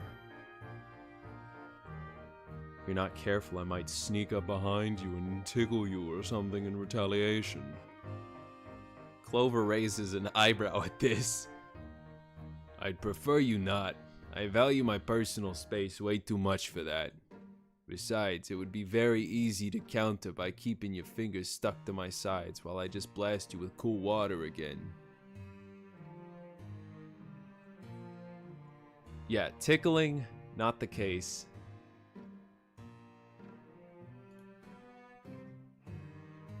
That's right, slime people are weak to the cold. I wonder if this will put her in her place. If you're not careful, I might have to sneak up behind you and pour some ice down your back. Clover freezes in mock fear, utter defeat on her face. Aw, what a nice face. You know, I could see that. I could see that. Let me pull up a picture real quick. I forget her name. I see her I've never actually seen Lucky Star, but I see her everywhere but the Out of Touch Thursdays.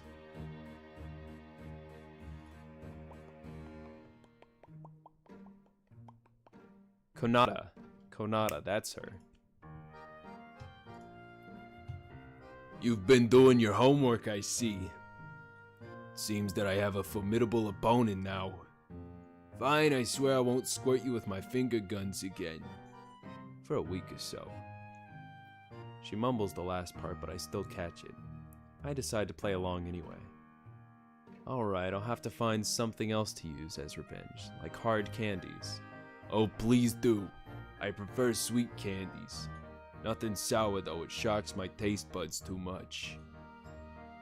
Huh, okay, though I'm not sure where you taste it. If I hit the back of your head, are you just going to absorb it in? Not until I identify what it is, you know?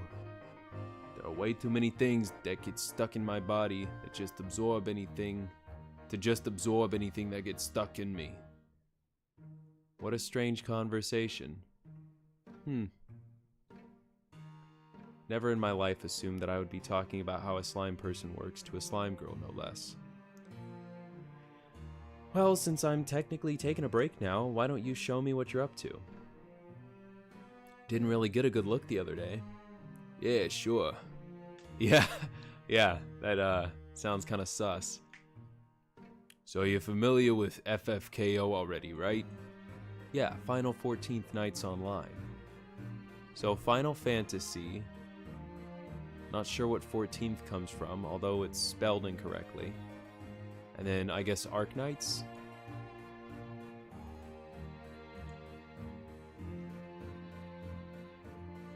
Or I guess it could be Final Fantasy 14.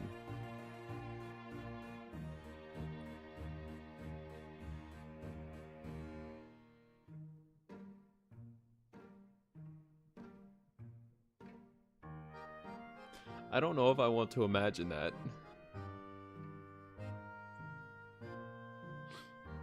What if like you accidentally poked her and she dissolved your finger and then she got a taste for blood?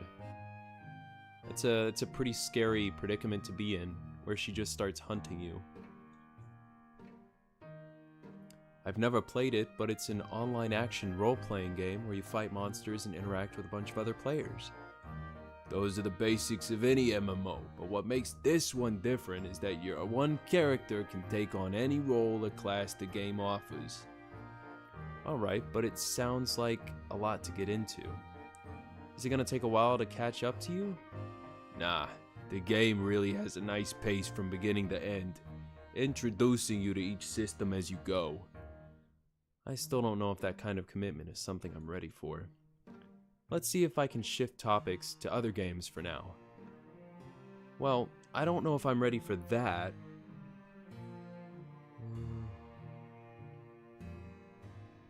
That's the thing I don't like about the Monster Girl thing, is that they're all dangerous in some way if you put them in the real world. See, that's why the only, like, thing I would want to experience as far as Monster Girls goes is if they come to the real world from another world. So, like, cross-dimensional sort of stuff, right? Where in their world, they are basically the humans of that world. It's just that they, you know, are also monsters. Do you have any recommendations?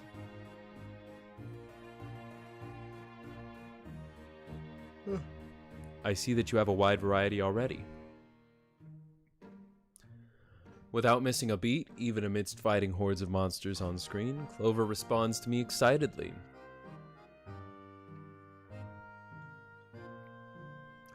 What's your poison? Pick a genre, any genre. I have more recommendations than you'll have time to play. Though I'll have to insist, if you want to get back into gaming, I wouldn't mind having an IRL friend to play Final 14th Nights with. Plus, the game is having a promotion for new players soon. So now will be as good a time as any to start. Yeah, right? Like, fuck dying and going to a different world. Like, I want the other world to come to me. You know what I'm saying? Okay. I'll consider it. It does look pretty high quality, so long as it doesn't get in the way of my other school activities. While I watch her mow down more enemies and explore the world she's in, I think of what types of games I might like recommendations for.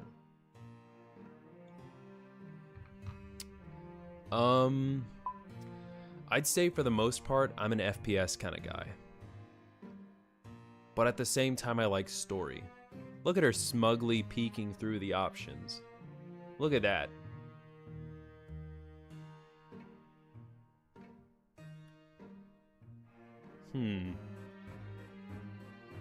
Well then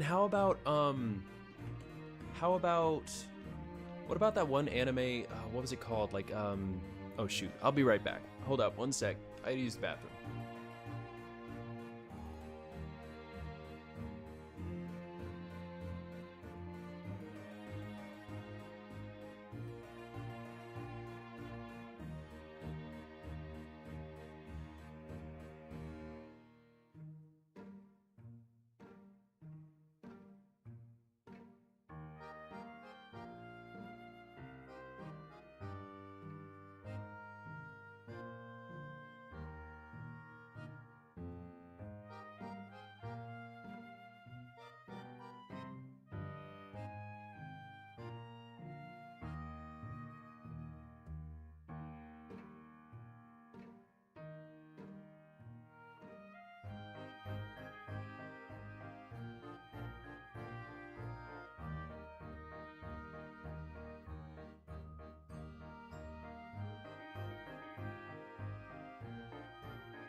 Look at her just smugly staring at me.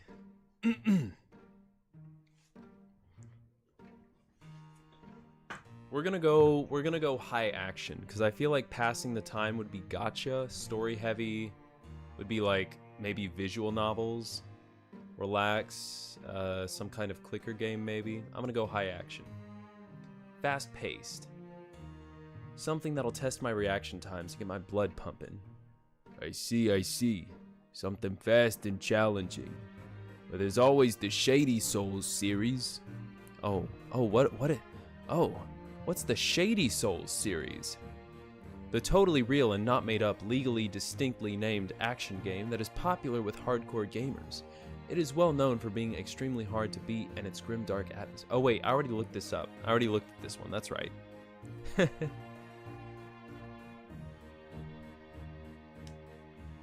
I'm actually, I don't know if I'm gonna do it, and I don't know if I'm gonna do it on Twitch or YouTube.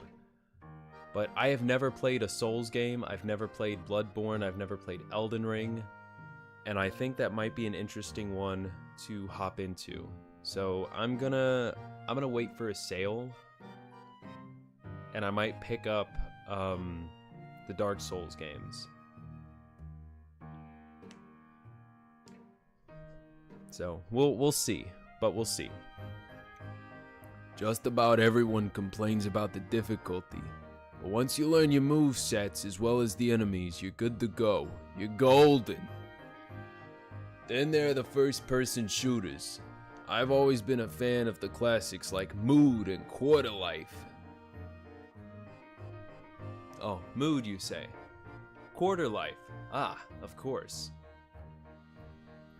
Of course. Also, real quick while I have you here, I gotta show myself. I don't think I ever really explained what I play mostly, or maybe I did, I don't know. It's been 2.5 hours or so. I've been wrapped up in this game. My name is Megalum. I stream on Twitch and YouTube. I generally stream a lot during the week, and on days where I stream in the morning, I will generally have a nighttime stream on the other platform. On YouTube, I do... Oh, I just noticed my hair swinging back and forth, and that's kind of fun. On YouTube, I do all of the story stuff, I do all the single-player stuff, FPS, visual novel, whatever. Anything with a definitive beginning and end, I generally do on this. But games that have more of an open-ended feel, like, say, Counter-Strike as an example, I haven't done that one. I do on my Twitch. That's called Megalum, but it's spelled Megalvm instead of UM. And also, you know, if you want to subscribe or follow, I don't think I have subscriptions set up on Twitch, and obviously I don't have membership set up on YouTube yet. I'm not big enough for that. You can also follow me on Twitter at Megalum, spelled capital MEGALUMM. And I will update on, you know, whenever whenever I'm going live or just random shit posts, random memes. And also I dip my toes into the political stuff, but that's mostly to do with firearms, because guns are like a big hobby of mine. Guns are like a massive hobby of mine. So yeah, shill done, back to cute girls doing cute things. YouTube, man, I've been to Twitch once, and that was without an account, so not really a serious experience there. Okay, so I watch this one VTuber called Kirsha Verstal. I'm not sure if you've heard of her. She started out on Twitch. She now streams on YouTube as well. I'm a big fan of hers, and she's someone that kind of inspired me to start streaming, among others. The way she puts it, Twitch has the worst video player, but the better chat. And YouTube has the better video player, but the worst chat experience. So what you can do is you can actually, like, assuming you have a Twitch account, which you don't have to make one if you don't want to. I'm not saying you have to do that. What you can do is actually, if you go to Twitch and they're dual streaming on YouTube and Twitch, you can pop out the Twitch chat, and assuming you have an account, you can chat and use emotes and all that stuff and be gifted like memberships to where you can use membership only emotes.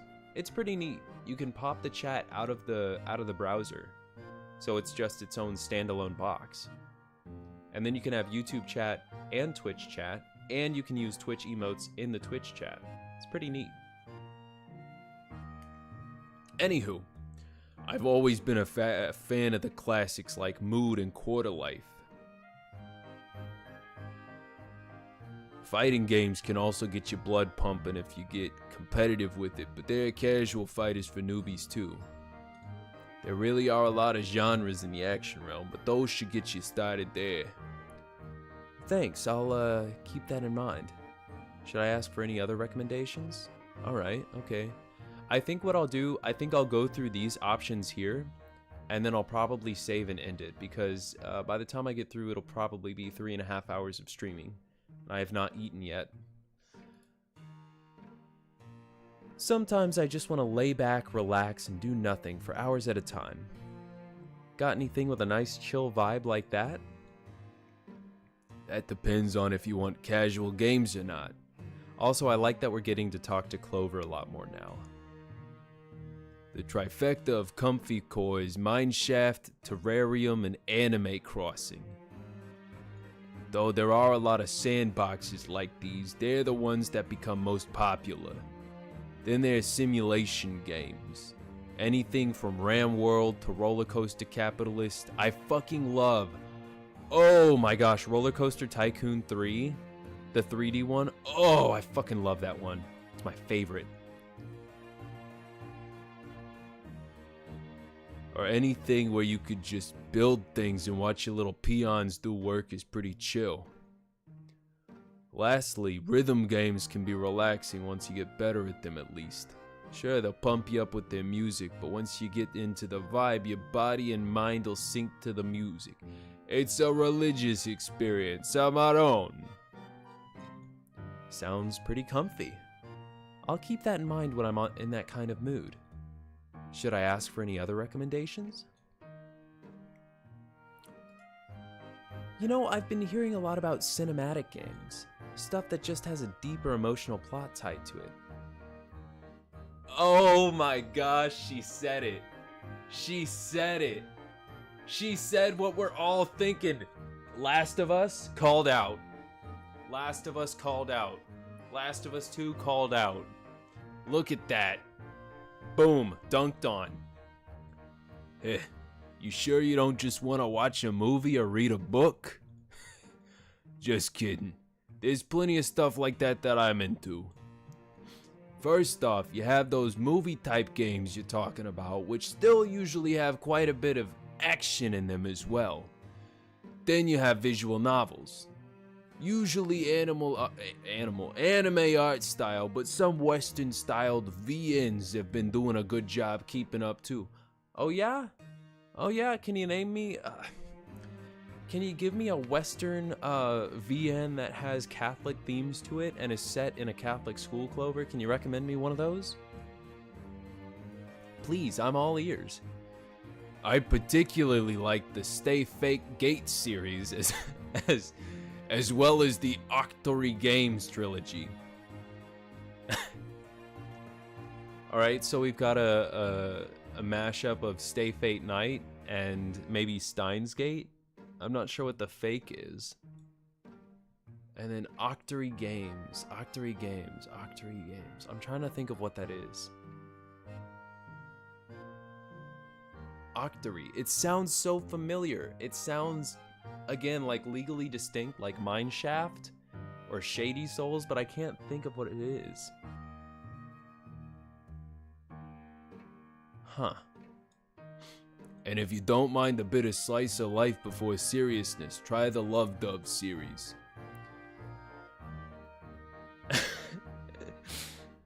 I imagine the visual novel audience is a bit more hardcore than the anime fandom. Then again, it does have the benefit of basically being a book with visuals and music.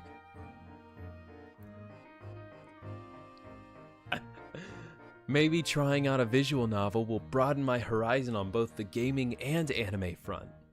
Should I ask for any other recommendations? I love self-aware stuff that's done in both like a joking and obvious way. I love that sort of thing. So I've done high action, relax to I just did story heavy.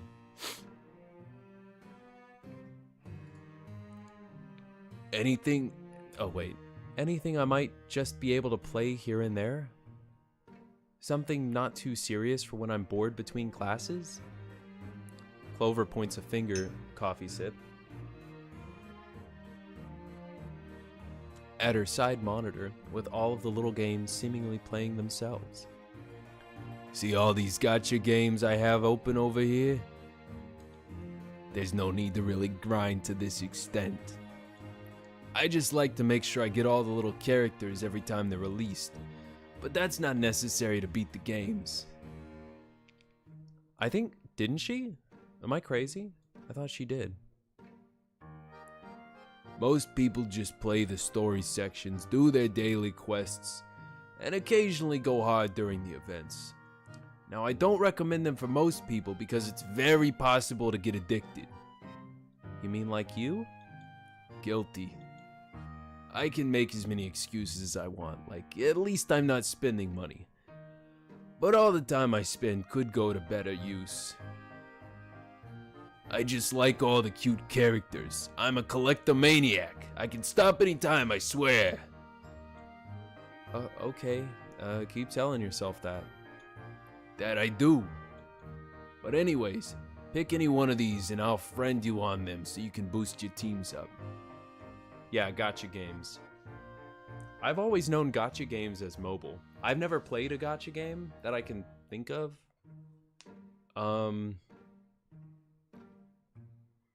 I think Fallout Shelter had some gacha-esque things to it.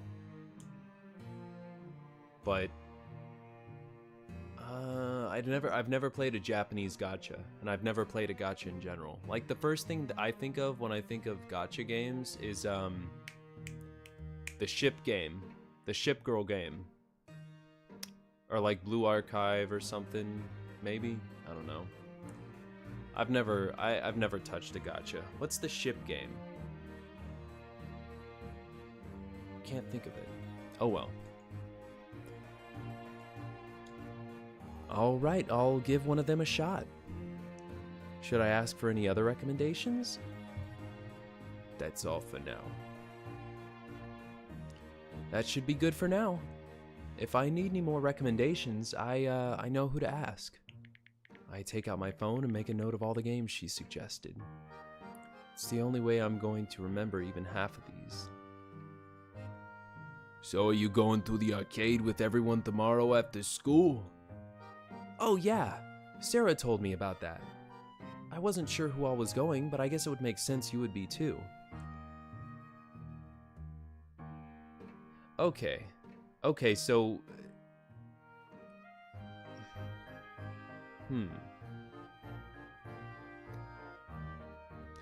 But I feel like...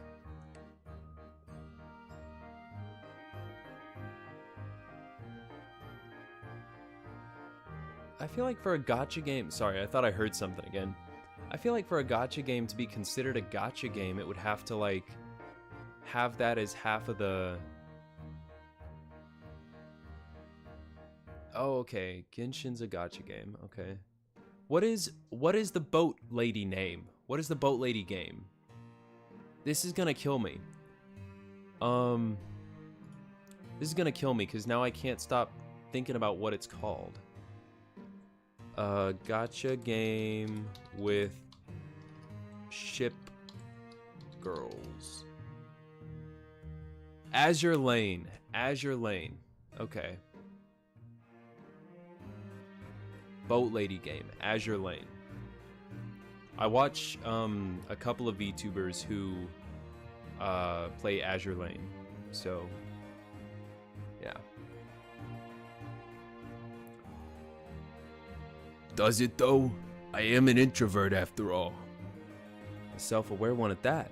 You're not a complete shut-in after all, are you? Don't let my sharp wit fool you. After this conversation, I'm going right back into the zone. The Stalker Zone. The Zone of Chernobyl. I should play Stalker. That new Stalker just came out. Anyways, Ren and Eva are coming along too.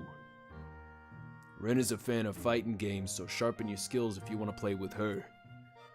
And Eva?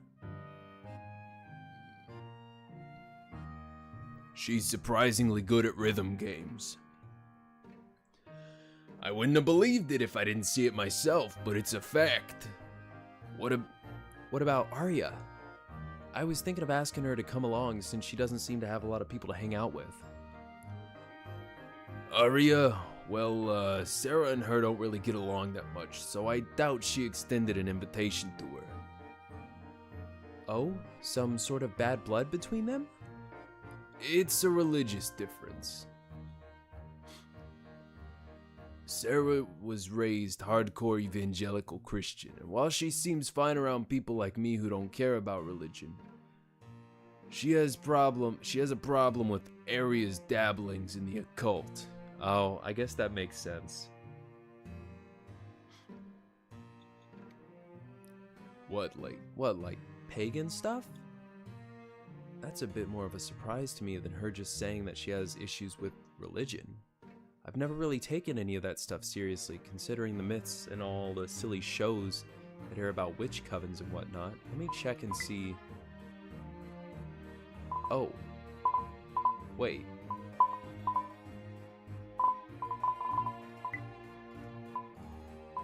Hold up.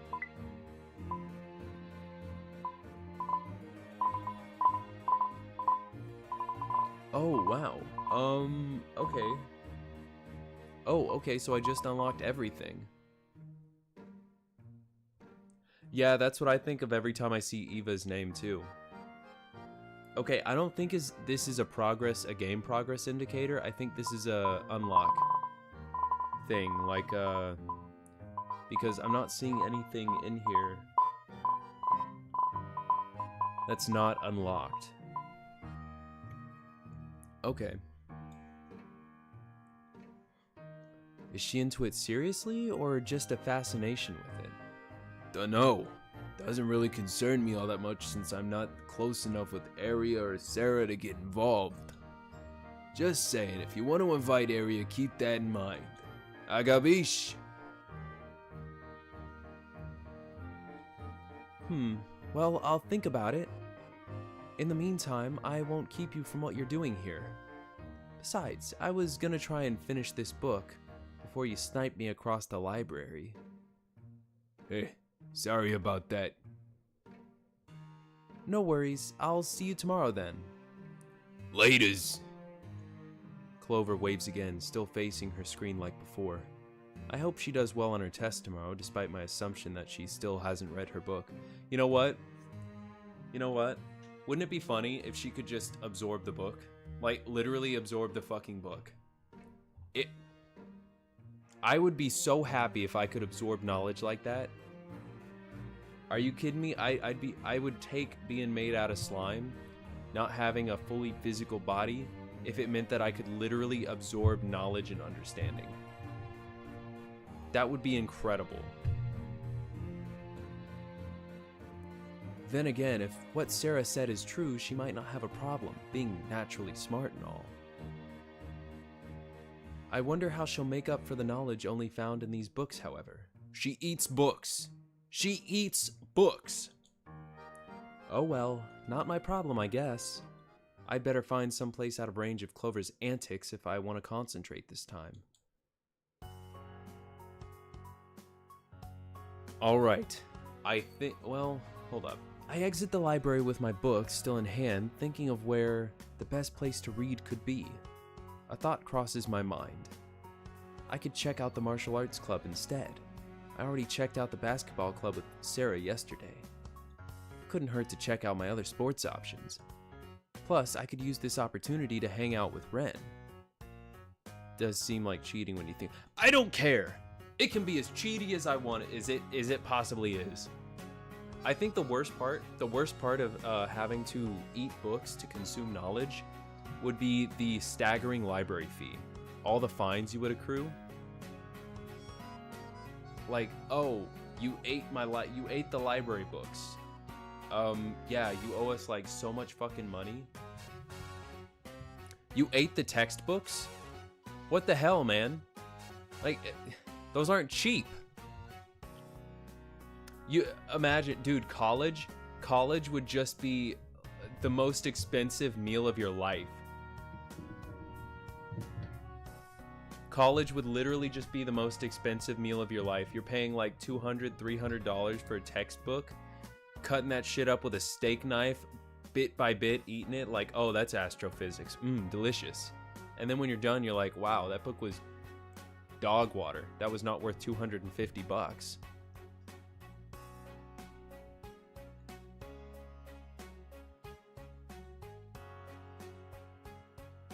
You know, I had that conversation with Roadhouse Bread the other day when I started this, and the conclusion I came to was the fact that they're not in dorm rooms, or they are in dorm rooms, but they're not in like shared dorm rooms. They have their own room, they have private showers.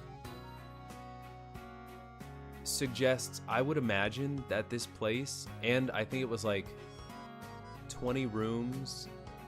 Like if you imagine 20 rooms to each floor, something like that, and let's say a two-floor dormitory, dude, easily $30K per year, if not up to 50. I should still have time to read tonight and tomorrow regardless. It's not like I won't have free time.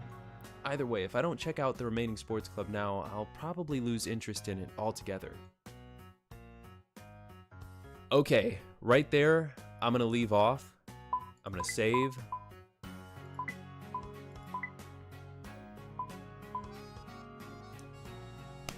Whew, alright. This is a very long demo, I have to say. I'm like 5, if not 6 hours in, and it is still going.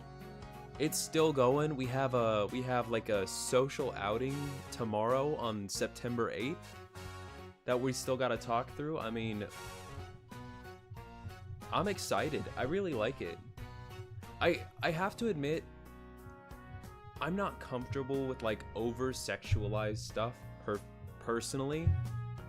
I think I could do that sort of thing as far as a VN goes. Like if I got more people in here that wanted to see visual novels.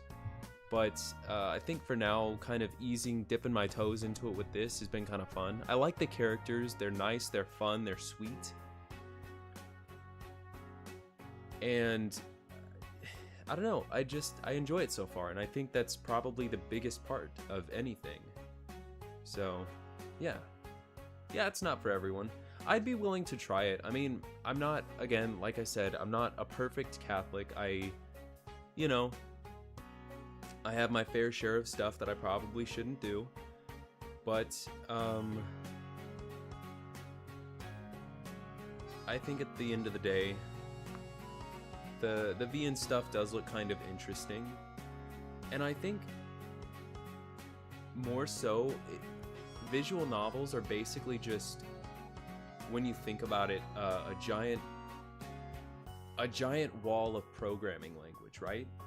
Because essentially what you're programming is the end screen, the end result of your choices. And I've always found that interesting. Like, they have to write out all of these storylines and come up with options and dialogue for all of them that fits to the characters with different results and all that kind of thing. So I would definitely be down to try more visual novels. I just think I would have to look for one that kind of piques my curiosity. This one piqued my curiosity because of the Catholic aspect. I've never seen anything like that, so I figured I'd give that a try. I want to say before I go, I will probably be playing more Gray Zone Warfare, which is kind of like Tarkov Light, tonight at around like 6 or so, maybe. I'm not, too married to that time. It might be later. But if you do want to see that, it'll be on Twitter. You don't have to log in to watch it. Twitch.tv/MEGALVM. You can follow me on Twitter, and I'll post the link to my Twitch on there. Also, subscribe if you want to see more of this. Tomorrow, I will be playing more Call of Duty Modern Warfare, Call of Duty 4 on Veteran. That'll be when I get back from work around 1 o'clock. But other than that, thank you so much. Thank you, Crumbling Sanity. Thank you, Roadhouse Bread, for coming in. Thank y'all so much for being here, chatting. Yeah, you take care too. Have a great rest of your day. I'm gonna see y'all later. Have a wonderful day.